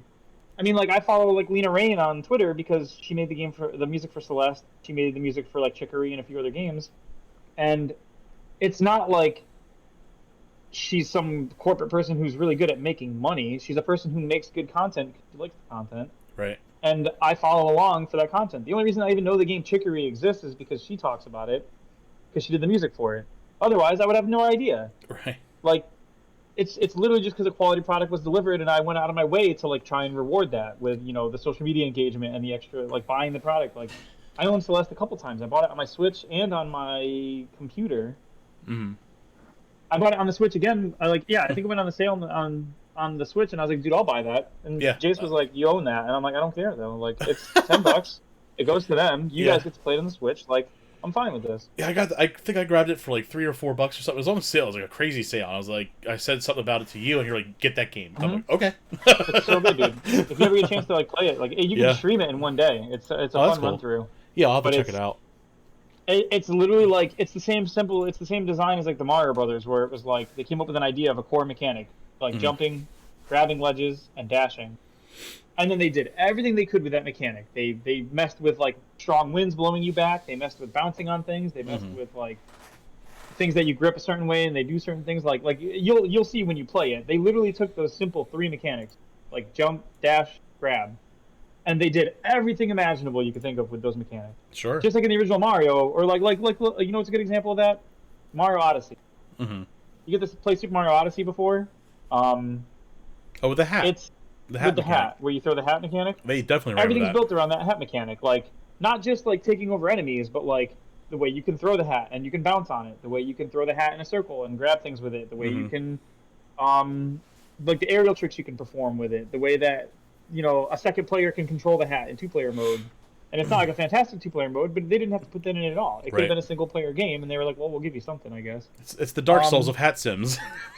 Oh my god, it is the Dark Souls hat sims. Dude, I went through my quotes for stream today, and I had like, I don't know what we were talking about, but I said like, he's the Jason Momoa of Dark Souls or something, and I kind of want to know what it was now. But it's in my quote list now. Shit. So I'm like, I don't know why it's there, but it's there, and you have to all live with it, I guess. That's great. But no, like they literally sit down with like a whiteboard and they write down the idea of like throwing a hat, like Mario using his hat as like a weapon or a tool, and then they come up with everything they could do. You could throw the hat at the forks in the culinary world, and it sticks to them and lets you bounce on them. You can throw the hat on switches, and you can pull switches and levers. You can throw the hat on the lamppost and like travel along the electric wire. Like they literally came up with everything they could imagine you could do with that, and then they worked it all into the game where they tested it and they threw out what didn't work. But they genuinely had a desire to make that game. Now, of course, Nintendo's a big company. They know they're going to make their money on Mario. Right. But they don't force the team to like make it a money-making game. They just let them develop their game the way they want. They don't like they're not like wrap it up. We've got 10 more days until this has got to go to publisher, and it's like, oh my god, they would nobody never steps to allow and says, that like, to get it done on time. Nobody steps to Eiji Aonuma and says that Zelda better be out by Christmas. Eiji Aonuma tells them when it's ready. Right. But that's a good mentality. You let these creatives dictate the flow of it. And like, yeah, Nintendo mentality has been delayed. Right. That's fine. I'm okay with that. Or Dread takes 15 years to make. Like, but look at it though. Look what we get. You know? Yeah. Nintendo's culture is, and it's been cited 100 times. It's been memed 100 times. Is that a bad game is bad forever. A good game is eventually released. A good delayed game is eventually released. good. Yep. Yeah, exactly. But that's the thing is like, look at how many times you've had things like we've had like Metroid Prime. They said Metroid Prime is a great example because they started making it in-house, and like a year later they came out and they announced to everybody. They told everybody straight up, they were like, we could not make this game as good as like Retro Studios in Texas could do. Right. So we're scrapping this game and we're letting Retro take it back over. We should have had them do it from the start. And it's like, dude, imagine if Activision or Blizzard came out and were like, we were making Blizzard, Diablo 2 Resurrected, and we can't make it as good as that team that makes it. Obviously, they have the team making it. Their remaster team is the one doing it anyway. But like, imagine if imagine like Ubisoft, a parallel of that, like Ubisoft coming out and being like, we just can't make Assassin's Creed good. We're gonna hand it over to like the Team Ninja team, or we're gonna hand it over to like the Fable team, or Microsoft being like, we cannot make Fable 4 work, so we're giving it back to like Lion's Head Studios, and we're gonna let them like do their thing. Like they did something similar. It's crazy. They gave it to Forza team. They give it to the Forza. Yeah, of course. I mean, I know when I want to make quality adventure RPG game, I hand it to the people who do the driving game. I mean, more power to them if they can make a good game. Don't get me wrong. But I've noticed. You know what I noticed? What's that? They didn't take their team and make Fable. They took their team and they put up job openings for like 80 positions for writing, for creating, for modeling, They basically hired a team to make that game anyway. So it's like a team It within wasn't a team. yeah. It was like because they were like, yeah, the Forza. I applied for them the other day actually. New Playgrounds. Playgrounds is the name of the team, and they had like 80 positions open for everything for like making Fable. The entire Fable team was like being hired on, and it was like, okay, so why didn't you guys just put together a studio to make Fable? Why didn't you guys bring back some Alliance Head studio or something? You guys literally just made a new team for this. Right. Like, but you told everybody like the Fable team is making it, and it was like, but the Forza team, but it was like, but they're really not. Like maybe like one or two creative directors or something is carried over. They're probably there like, just because they're using the Forza engine. So I almost wonder if the engine. They're going to use that chunk of the team to be like, this is how this works. This is how the engine works. Right. Yeah, but like literally, they're hiring in for They were hiring like gameplay programmer, game designer, like all the different roles that you would have on that team are all getting filled now. Right. Or recently or whatever. I follow one of the writers of that game on Twitter. She's like, I think like the lead writer, and for the last like 6 months she's been saying like, we need writers, and she's they're still hiring for writers, and it's like, that's not a good sign. I don't know about you, but like 6 months into dev of a game, still needing to hire writers. I mean, it's not the end of the world, you're in pre-dev or whatever, but like that stuff's got to get done soon. Like you really can't make too much progress without, especially when they have this announced. They've announced this for a while. And it's again, been like a year. One of Microsoft's infamous games without a trailer announcements at E3, and it's like, yeah, a 30-second cutscene of like it's Fable's humor. We get it. They Barry ate the frog. It's funny. Yeah, like, but we still have more questions than what we came in with. Oh my god, don't get me started on that stupid Star game. Yeah, that was everything Xbox in-house did. It was just they showed the old Elder Scrolls 6 trailer that they've had for 2 years. Oh, the logo on the ocean, like coming in, like yeah, it's just them going over Hammerfall like, or whatever the hell it is. And yeah. It was just like, okay, how many trailers of non-gameplay games are you guys going to announce this year? It's like, cool. These are, I guess, in-house. They're exclusives now because you just bought a whole studio, but. Don't even get me started on that, because I'm telling you, it's like Microsoft has a knack for buying up studios that are well past their prime. But look what happened with Anthem. That's another thing to go back to. Anthem they even had a gameplay trailer, and yet, when it actually came down to it, the entire trailer was fabricated. There was no gameplay. It was all entirely done. It was all faked, basically, because there was devs who watched that gameplay trailer for Anthem and were like, this is what we're making. Like, we have to make this. It doesn't exist yet. This is what my boss wants me to do. I'm seeing it now in this trailer. And it was did like, they have like an outside company just slap something together? They had some of the team do it, and then the rest of the team was like, I guess this is what we're making. Like, wow. It was crazy. And it's just one of those things where it's like, it used to be like, if there's no gameplay, you don't trust the trailer. You take it for face value. If it's just showing you like a cinematic, it doesn't mean anything. You want to see gameplay. And with Anthem, they took it to a whole new level of shittery where it was like, you can't even trust gameplay trailers now sometimes, right? Because what if it's a fake gameplay trailer? We didn't find out about that until after Anthem died. It wasn't like we knew at launch that it was a bad gameplay trailer. We just knew that none of the stuff in the trailer was how it was in the game for some reason. And then like. Again, Jason Schreier's reporting was what ended up unearthing the fact that Anthem was a hot mess from the inside. But like, that's just crazy to think that could be any trailer now for a gameplay trailer. So now what do I have to do? I have to I can only take a game at its face value if there's a playable demo at the E3 or whatever, and then I have to hope that people play it and report back. Because at that point, you have to basically either look for small little people who report on Reddit and Twitter about how their experience was with the game. Or you have to hope that people like Kotaku sit down with all the demos and play them because they realize the trailers are junk. And IGN and all these places aren't going to just forego the trailers because it gets them clicks. A new trailer for a new game is marketable. And the newest tactic from the gaming industry, well, it's not newest, but it's more than newer, is review embargoes until the day of. Yeah, that's junk too. Because, I mean, if I made a game and I couldn't let people play it until it was out, and then the people who did play it early couldn't talk about it, could you imagine making a dish at a restaurant and you open the day before the grand opening to let some food critics come in and eat, and they eat the food, And then you're told you can't tell anyone how, like, even if I didn't know what the food critics review was of that place, the fact that they told the critics they couldn't talk about it until Right. like 2 days after grand At opening, that point, like, what it's a role red are they flag. serving? Why It's a wouldn't you want them to big time tell? red flag. Like, why wouldn't you want them to tell people how good it was? Right. If it was good, like, that just seems like a no-brainer red flag. Like, Yeah. And that's oh, why I don't buy games can't day one review. anymore.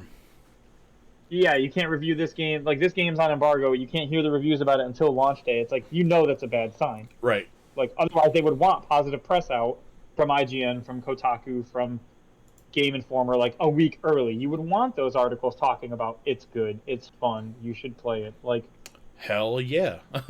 you, of course you can tell, like, you can see it a mile away that it's not going to be a good experience Right. if that's what they're doing.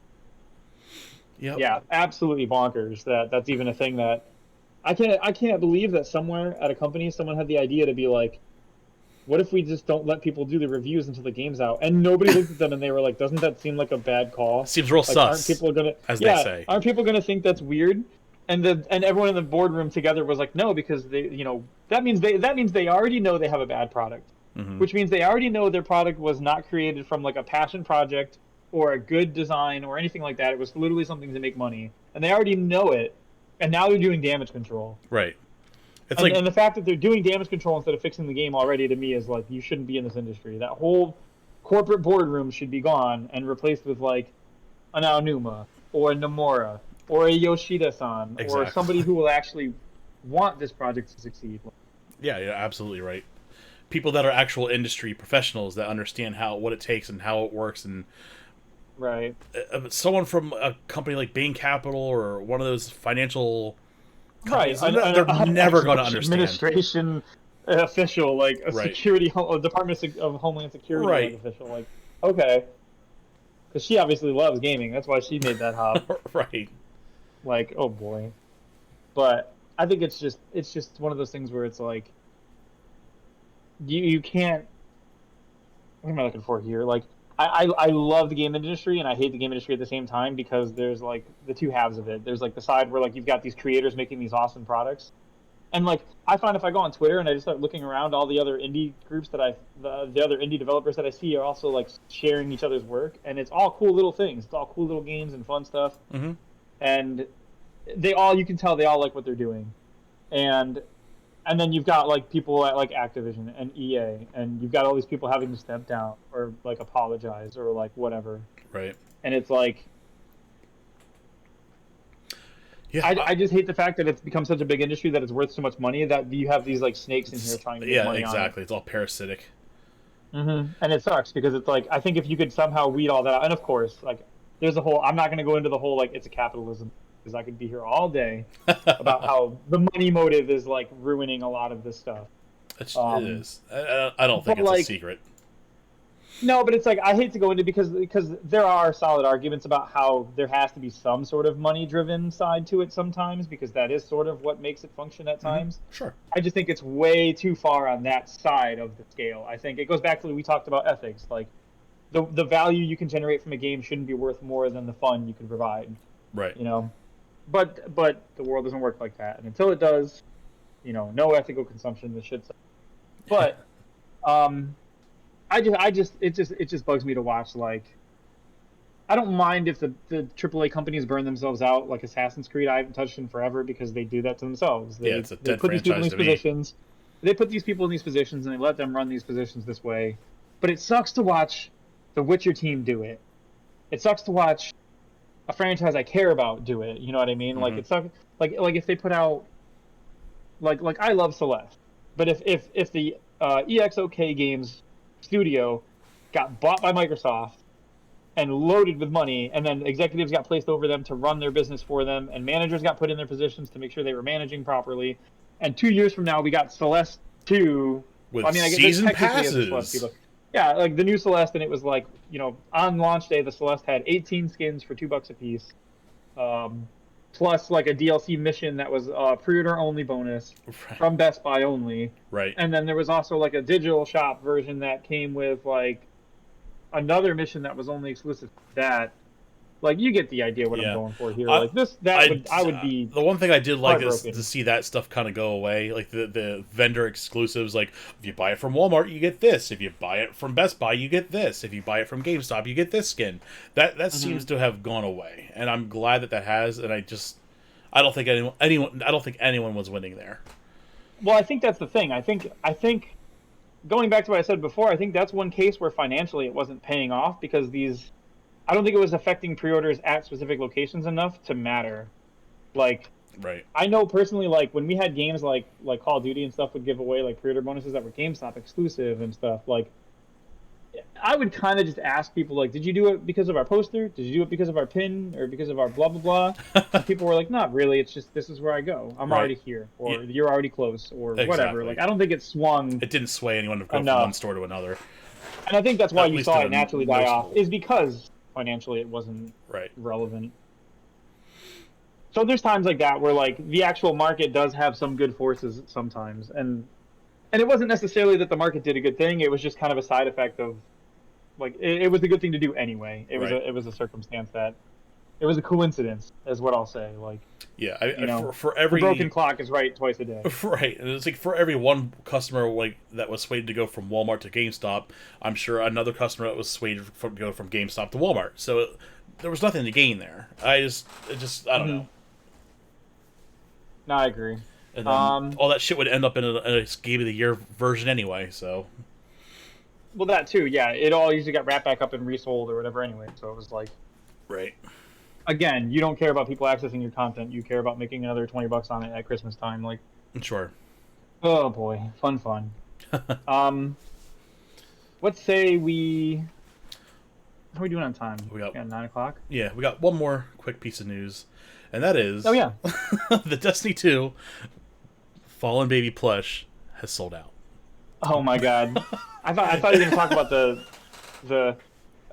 If you could, for my sake as well as maybe for the audience as well, I saw that Destiny had like supposedly a very big this week at Bungie, and I didn't read it, but I heard that it was some like more changes than usual and or more impactful than a normal one. You are. What's the rundown on that? I don't know. I didn't read it either, so we can always. Oh. Yeah, I read on Twitter it was a meaty twab.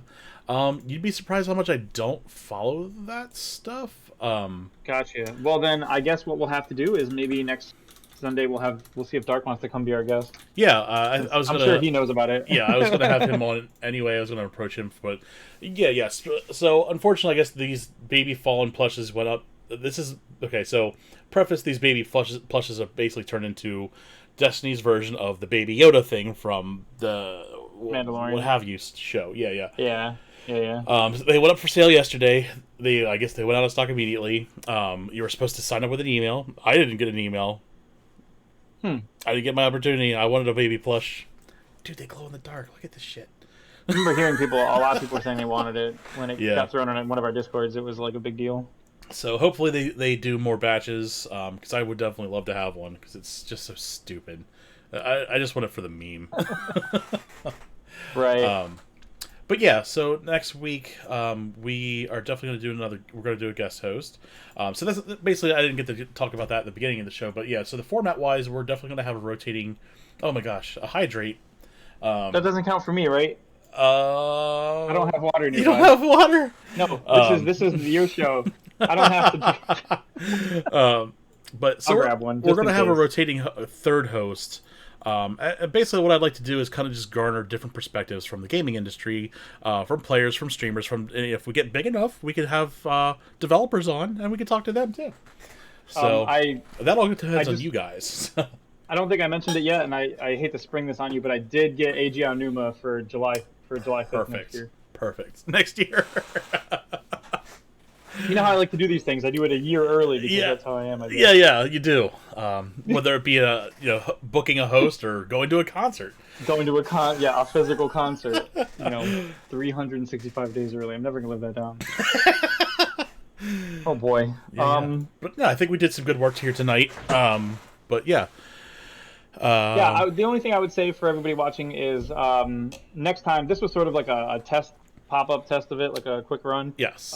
We will work a little bit more on next time having like different graphics or different sounds or different music, because we have stuff we're looking at now, and yeah, a guest and clear transitions between our sections instead of us just kind of rambling. Right. I know, like, we kept like being like, this is a cool transition to this, and then a sequence to this, and we kind of just went.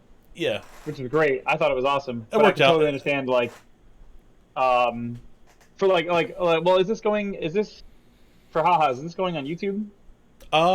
Yeah, why not? Okay. I figure we'll do a video on the YouTube, and then we'll do an audio version of this. Now, I can, in the audio version, just drop in sound effects. So I guess I could do it in the YouTube, too. Right. Well, I was going to say, because YouTube has a really nice time tag system where we could be like, this is this, from, this you is know, that. Yeah. At 45 minutes and 30 seconds, we start talking about Activision Blizzard. And then at 1 hour and 5 minutes, we start talking about Destiny 2 or whatever. So it's like segmented so people can come looking for what they want to see out of it. Exactly. So look forward to that. I guess at some point we'll have sponsorships, and we do obviously we're going to cross promote our Twitch streams and everything like that here. So where could they find you right now? I can be found at Raid Shadow Legends. Raid Shadow Legends. Oh my god, dude. Well, this is your normal stream, right? If you want to do the shout out for my Twitch, that's probably the easiest way to like, because I think on my Twitch is about page I have like my social links and everything. Right. So if people really want to track me down, they can go to my Twitch and they can hit the about section, and I've got Discord, I've got Twitter. I scroll Facebook sometimes, mostly just for like memes and stuff. It's one of those things where like I have a lot of friends on there in real life that I like to like. I know these people still exist. Right. So I haven't made like but I do want to just kind of cut it off one day too, because at the same time I watched you cut your Facebook off, and everybody actually went to your Discord to keep in track with you, and I was like, man, would my friends and family do that? That'd be nice. Yeah, it was interesting to watch that. I just had the shits of it. Right. I don't know why the tag system's not working, but make sure you go find Phoenix Aurora Gaming on Twitch. You can find other information there. Real quick. We're also going to start doing, I guess, Twitter polls. So if you can find me, I'm at Game Dude or Retro on Twitter. So keep an eye out, because you're going to get instant. Perfect, thank you. You're going to get instant updates on like what I'm streaming, mind droppings and other things. So we're going to do some Twitch polls, see if we can talk about certain topics that we can bring up here and see what people are talking about, or how they think, or how they're feeling towards a certain topic matter. We'll try to keep it relevant, or maybe not. So we'll see, I guess. I don't know if I have much else. It's really down to talk about like if people have ideas for like, maybe not like full topic for like a whole section or anything, but like if people ask a question about how we feel about like a certain game or a certain product or a certain company or something, I'd have no problem shuffling that into like that viewer comment section and being like, because I know there's definitely a level of like interacting with our viewership where I'd like to make sure that they feel like they're hearing from us stuff they want to hear about. You know what I mean? Sure. Because I mean, there's a million people on Twitch and on YouTube they could watch if they want to talk about news like this. But it's another thing if you can actually like communicate to us to an extent. Yep. Yeah, so I did actually just open up a suggestion box on my Discord. Also doing a contest in Discord, so not really a contest, more of a giveaway. I just knocked over like 500 Switch games. Final Fantasy X 10-2 is going to be given away. Look at this shit, dude. This is bullshit right here. This is one stack of stuff I just still have in plastic. That's funny. I'm like behind because I'm looking at the stream, so like. You were like, I just knocked over a bunch of Switch games, and then I like looked over at my other screen to like watch it happen. And I was like, so yeah. So I'm always doing giveaways or something in my stream of some way, shape, or form. I like to kind of move it around, keep people guessing, keeps people paying attention, I guess.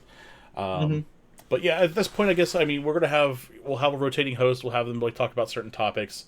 We would do like an open forum discussion, and then we would talk about Twitter poll or viewer comments. We can kind of go over all that then. I'm looking at my show notes here, just trying to figure out if I missed anything. Yeah, I did in the beginning. I was trying to like look to see what we should be following. Mm-hmm. But yeah, hey, it's the first one. We're allowed to do this kind of stuff. Exactly. Consider this like behind the scenes, like bonus footage or something. This isn't my first podcast rodeo, but it's like it's nice and it's different than what I used to do. So I'm looking forward to more episodes. Looking forward to more people tuning in.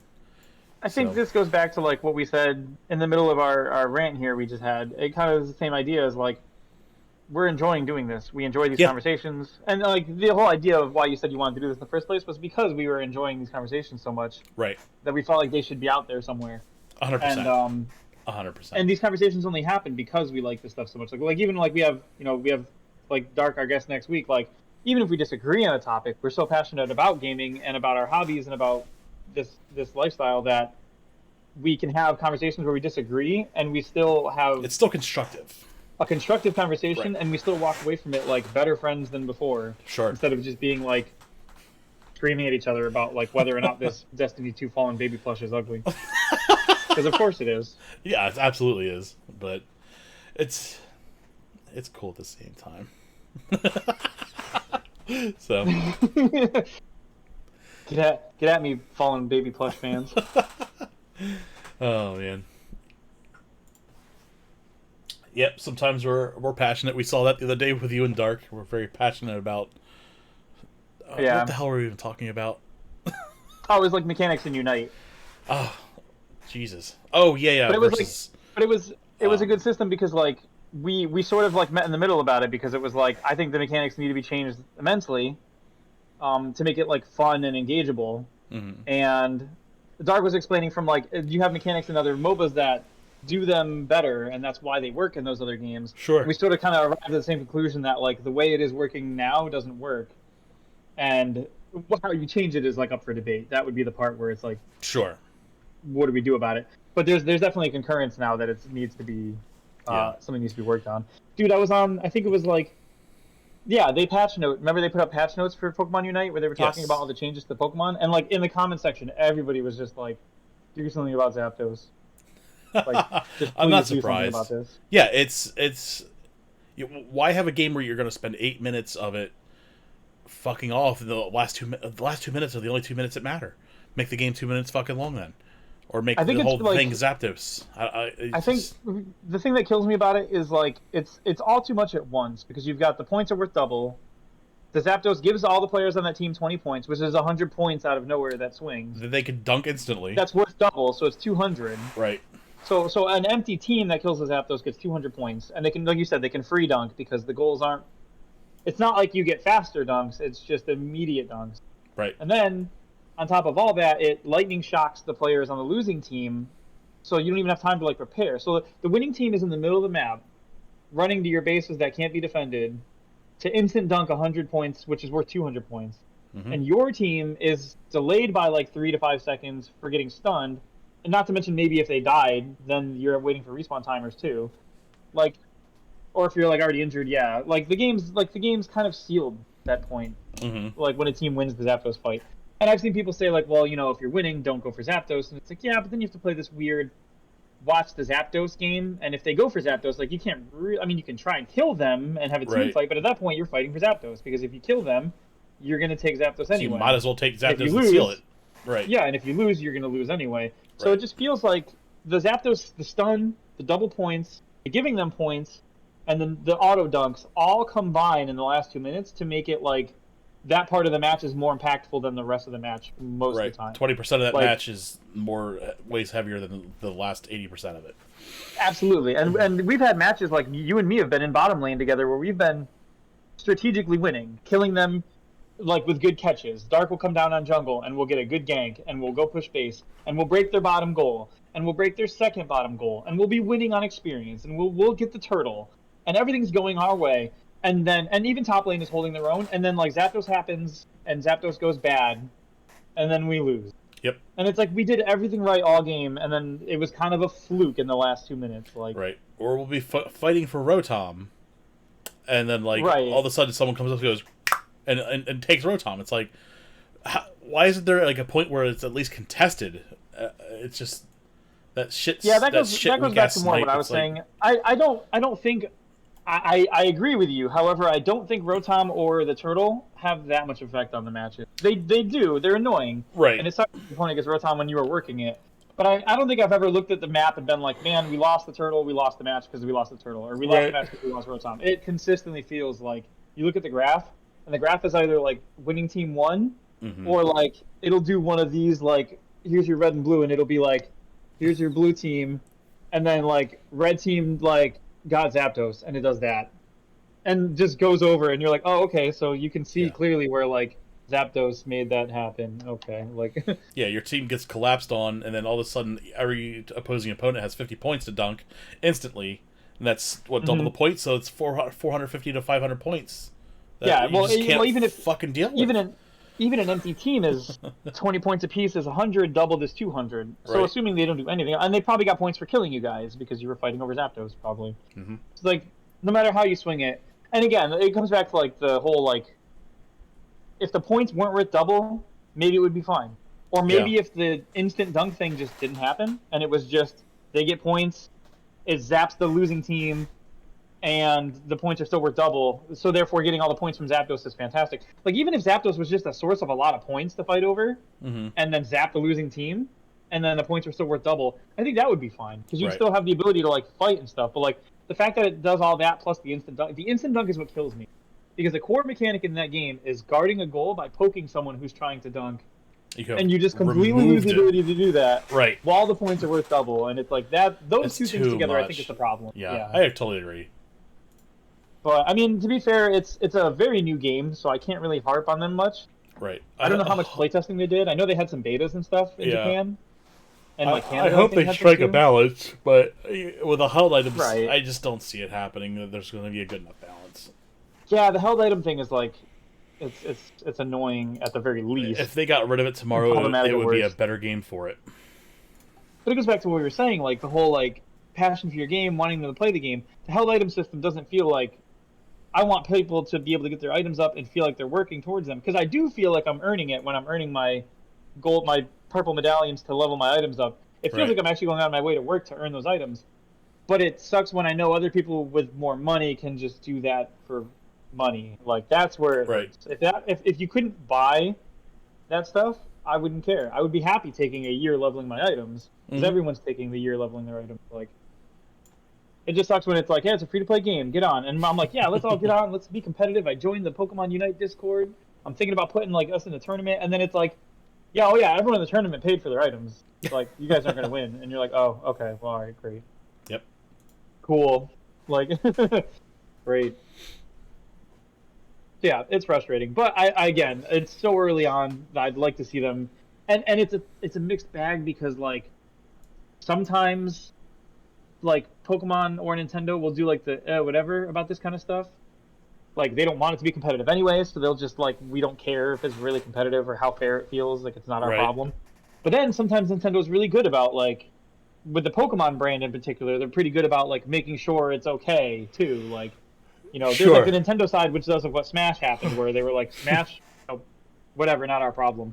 But then you have like the Pokemon half, where they tend to always make sure that it's competitive. The card game, the DS games or the Switch games, where like people do tournaments and stuff for this stuff, and they protect the IP by making sure it feels right. Right. So I almost feel like there's probably some clash going on in Nintendo versus like Pokemon, trying to like make it into what they each want. You know what I mean? Right. And they have to they're going to have to find some kind of balance, because they have to keep it to a point where like kids, which is their main demographic, whether we want to say it is or not, they have to make sure that the kids can get in there and play it and win a couple games. And they're not going to if the way that this game is going to it's evolving so far. So yeah, I think like I would be okay if, for example, you couldn't bring held items into Quick Battle, and Quick Battle became like the place like that they'd steer kids.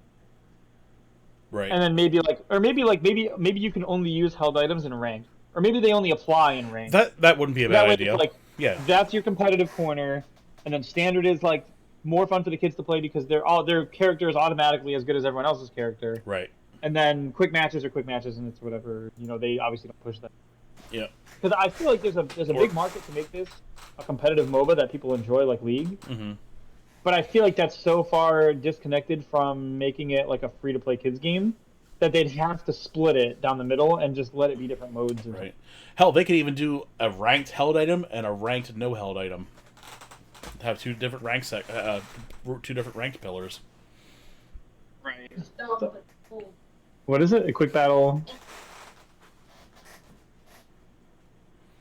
Oh yeah, in one of the quick battles, one of the things you can kill is just worth points, and that's all he does, and that feels fine because it's just you killed the dude, you got points. Right. He doesn't make instant dunks. He doesn't make like Yeah. stun players. I won't be like, shocked whatever. to see if they brought that over to the main game. Well, because like, and that's one thing in League is like, I was watching someone talk about this the other day. In League of Legends, you know, you have the towers that you have to break to get closer to the enemy base and stuff. Right. And somebody was saying that. So in League, you have the Baron, which is like a comparable objective. He shows up late in the game at 18 minutes. He bumps your entire team. He buffs your team permanently for like, well, not permanently. I think he buffs you for like a couple minutes or something. Mm-hmm. It's a stronger buff than the normal ones that you get from the dragons, and it's worth doing if you can do it. And it can swing a match if you can get it and then push. Mm-hmm. But Baron won't swing your match if you're losing. If you're losing, if you're absolutely getting trounced, and then you do manage to catch Baron somehow, he won't turn the whole game around for you. So, like, it would be like if you captured Baron and it fried all the enemy turrets at once. Like, Right. they just went away. Because that's what happens when you run in with the goals and you get the instant dunks, is you get all that. But then also, League doesn't do the point system. League has the actual thing in the base that you destroy. Whereas in Pokemon, destroying those towers is giving them points, and that's how you win the game. You don't have like I would argue that League's base thing being destructible and that's how you win the match is more of a contestable objective than just an arbitrary point system. Sure. But I like the point system. I think it's better that way. I just don't want to see it so swingy. Right. Like We've seen the charts where it's like you see like it's neck and neck, and then boom, like 1 point, like one team just goes. It's just 178 points, or 700 some odd points, bam. And it's like, and it's like, and you know what it is because when one team gets handed 100 free points, that's worth 200 technically, right, and the ability to instantly deposit them, unless you were destroying them all game, it's like it's a comeback mechanic that feels way too strong on the losing side. Games that are balanced shouldn't be won by like 1,000 points, and we've seen those happen where it's like 1,000 points to 86 points, and it's like, as funny as it is, it's like that's not a good balance.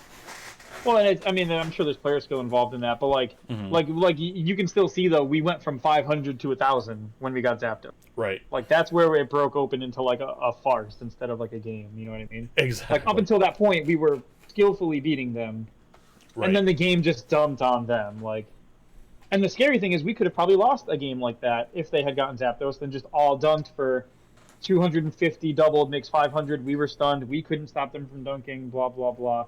And now all of a sudden it was a 500 to 500 game because in the last 2 minutes they killed the objective. Like, whoop! Like that was like, oh, okay. Like that feels like that. As a person who wants to maybe take it seriously, sometimes it feels awful to know that we could just kind of on a whim lose the match. Yep. Yeah, it needs to work. And of course, it's like it's like, and that's the thing was like, so when someone goes to dunk in a goal and you poke them, it stops them from dunking that goal. Mm-hmm. But there's nothing to do about that for the objectives. I can't interfere with Zapdos. If I have to either kill the player who's killing it or die trying. There should be a ring where like you get into a certain diameter of the where the area becomes contested, and until there's only one team left, then you can continue. I think that would be fine, and I think it's the only way to handle it in the limited time constraints like we have. Sure. Like Dark was saying, in League, you can have like wards with vision, and you can maybe have like, the fights be different, and like you could maybe do all that, but in a 10-minute game where the Baron shows up at 2 minutes left, I don't think it's feasible to do anything other than, and even making it contested might not be a good option because it might not be something that can be killed in that 2 window with contesting happening. Because everybody, like, I mean, it just feels like you have to win the team fight for him already, so you might as well make that the mandatory mechanic. Like, because right now you have to win the team fight usually to catch Zapdos, and because then you kill Zapdos when everyone's dead and then you leave. But then there are some times where like Talonflame roars in and catches it because he hit it last, or my character Eldegoss will be in the bushes and pop out of the bush with their ultimate and then slam Zapdos, and they happen to get last hit. And even Dark, I think, has gotten sometimes where he stole the objective just last hitting Zapdos with an auto attack. Right. And it was like, well, they did 98% of the damage, and you got your auto attack at the right time, and you win the game. And it was like, okay, that just like right. feels weird. Now imagine a pay-for held item at level 30 influencing that last hit. Oh yeah, because if you had a muscle belt plus a critical hit skill thing plus something, float stone also increasing your attack, like sure, you could probably just scoop the thing, like. Right. And the only way to fight that, and to Dark's point, he's like, well, a jungle could try and dump their skills on it to kill it, but that means my jungle has to have all 3 paid level 30 items, which they don't yet unless they bought it. So it's like even still, it goes back to like the whole. Am I really competing if I'm not competing at the top level, and the top level requires a substantial cash investment? Right. Or I shouldn't play this game competitively for the first year of its life until I'm at 30, and then I can try to play. And like what? I have to make you guys all do that? We all have to play every week to get all our items to 30, and if someone wants to change a Pokemon, God forbid, right. It's a whole nother item. Like, yep. Like if you switch from using, like if I switch from Eldegoss to Talonflame, and now I need a physical item, like, oh boy. Get ready to add 3 months of grinding to my rotation. Like, yeah. But I digress. I will give it overall. I enjoy the product. I like what they're doing with it, and I want to see it improved from where it stands. Yeah, I totally agree. Stop nerfing Eldegoss. I know. How dare they? That's a whole nother discussion. The whole supports in that game, because there's 3 supports, and it feels like Eldegoss was a support, Wigglytuff was like a damage support, and like a debuff and support, and then Mr. Mime was like damage and support, and it feels like the only support that was playable was Eldegoss. Right. And their answer to that wasn't to make the other characters like support characters; it was to like ruin Eldegoss's moves. The Destiny method. It's like, oh, we want you to play with these new exotics, so we're not going to make X, Y, and Z better. We're just going to ruin the other old ones. They literally made it so like I don't want to play Eldegoss now, so I'm looking at Ninetales, and it's like you guys literally just ruined the character. Yeah, it feels awful. Like. I enjoyed playing Eldegoss the way that it was, and now it feels like it's worse. And it's I don't not want like to play it when it's worse. Eldegoss wasn't broken. It wasn't. I don't think it was like swaying games one way or another. I think it was. What do they say? It was definitely like a required. It was definitely solid for sure. Yeah. I would even say like if you were playing competitively, you probably should have Eldegoss on your team as your support. But I think the solution to that is to like change Wigglytuff and Mr. Mime's moves to be better supports, not make Eldegoss less fun to play. Exactly. I just feel like it's going to push the game more towards what's your team, and it's either like 1 tank, 4 attackers, or like 5 attackers now, because Eldegoss isn't worth playing, and the other supports didn't get better. So I think that now the play is you just don't play a support, and you just run people over. Especially with the way the Zapdos is. You run into Zapdos with 5 attackers and nuke it, and hopefully you get it. Maybe you ignore the other team entirely and just dump it on Zapdos and like whatever. I don't know. It's weird. Mm-hmm. Yeah, it's weird. I was glad to see a lot of the buffs to the other Pokemon that got buffed. It was just weird. I don't know. Maybe I just don't like nerfs that much. I like bringing things up to power level because it doesn't impact the play experience of the people who play the other things. You know Absolutely. what I mean? Absolutely. It just makes some people feel better about what they're playing. Yep. Yeah. All right. Well, I think it's probably a good point to wrap this up for this week. But I think we'll be back next Sunday, and I think we'll have a guest, and we'll have it a little bit more together. Yeah, I think so. We'll get it set up. We'll do maybe we'll see if we can have the sounds and the transitions like ready to run ahead of time, because we could probably use the scene transition thing to if you click like the next scene, it would just do the transition graphic or sounds. Yeah, you can set it up to do like play the sound once instead of loop it, and every time you enter that scene, it plays it. Yeah, so you could literally have them in your scene selector as like opening, cast, main area, closing, whatever, and we would just click through. Exactly. Yeah, and maybe between this Sunday and next Sunday, maybe I'll have actually streamed a game. We hope to see it. Crazy. You know what actually I should do? What's that? Oh, I have an idea. I should put Final Fantasy X in my rotation because you're giving it away this month. Ooh, there you go. So I should play it so I could show people, because I can talk Final Fantasy X's design all day. Nice. And it would let me talk game design on my stream, and it would give me more to talk about on our Sunday podcasts, and we could tie it into your giveaway. Good old cross promotion. Gotta love it. So people are like, is Final Fantasy X any good? And I could be like, watch me play it on stream. And they'd be like, oh, where's your link? And I could be like, I don't know. Find it. Get some help. The Michael Jordan, like, stop. Right. Stop. Get some help. Get some help. Stuff Sonic and Skatebird on my board. Hell yeah.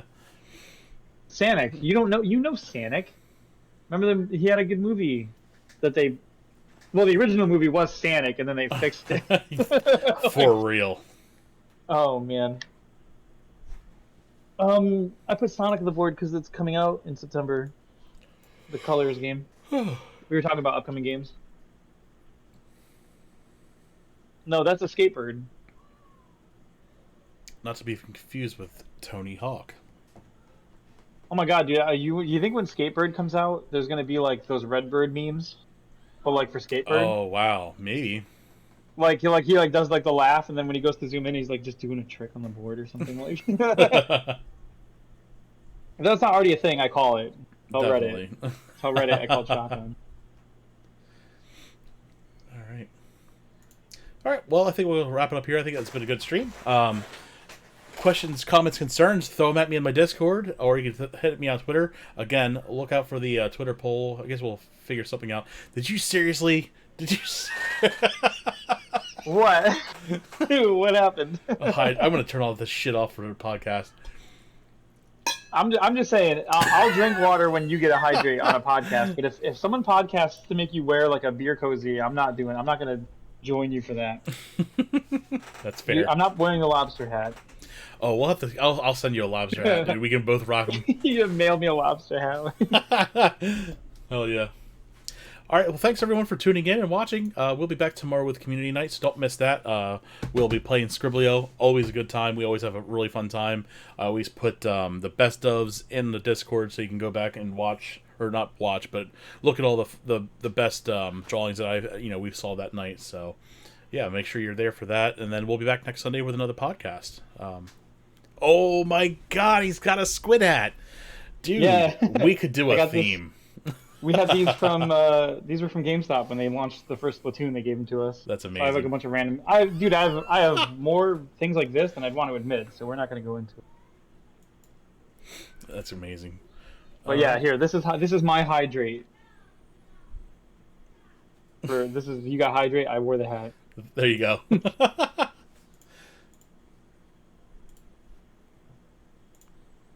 All right, well, we have been Daisuke, and we have also been a Retro Game Dude. We'll see you then next Sunday. That's an amazing hat. All right, guys, you take care. Take it, everybody.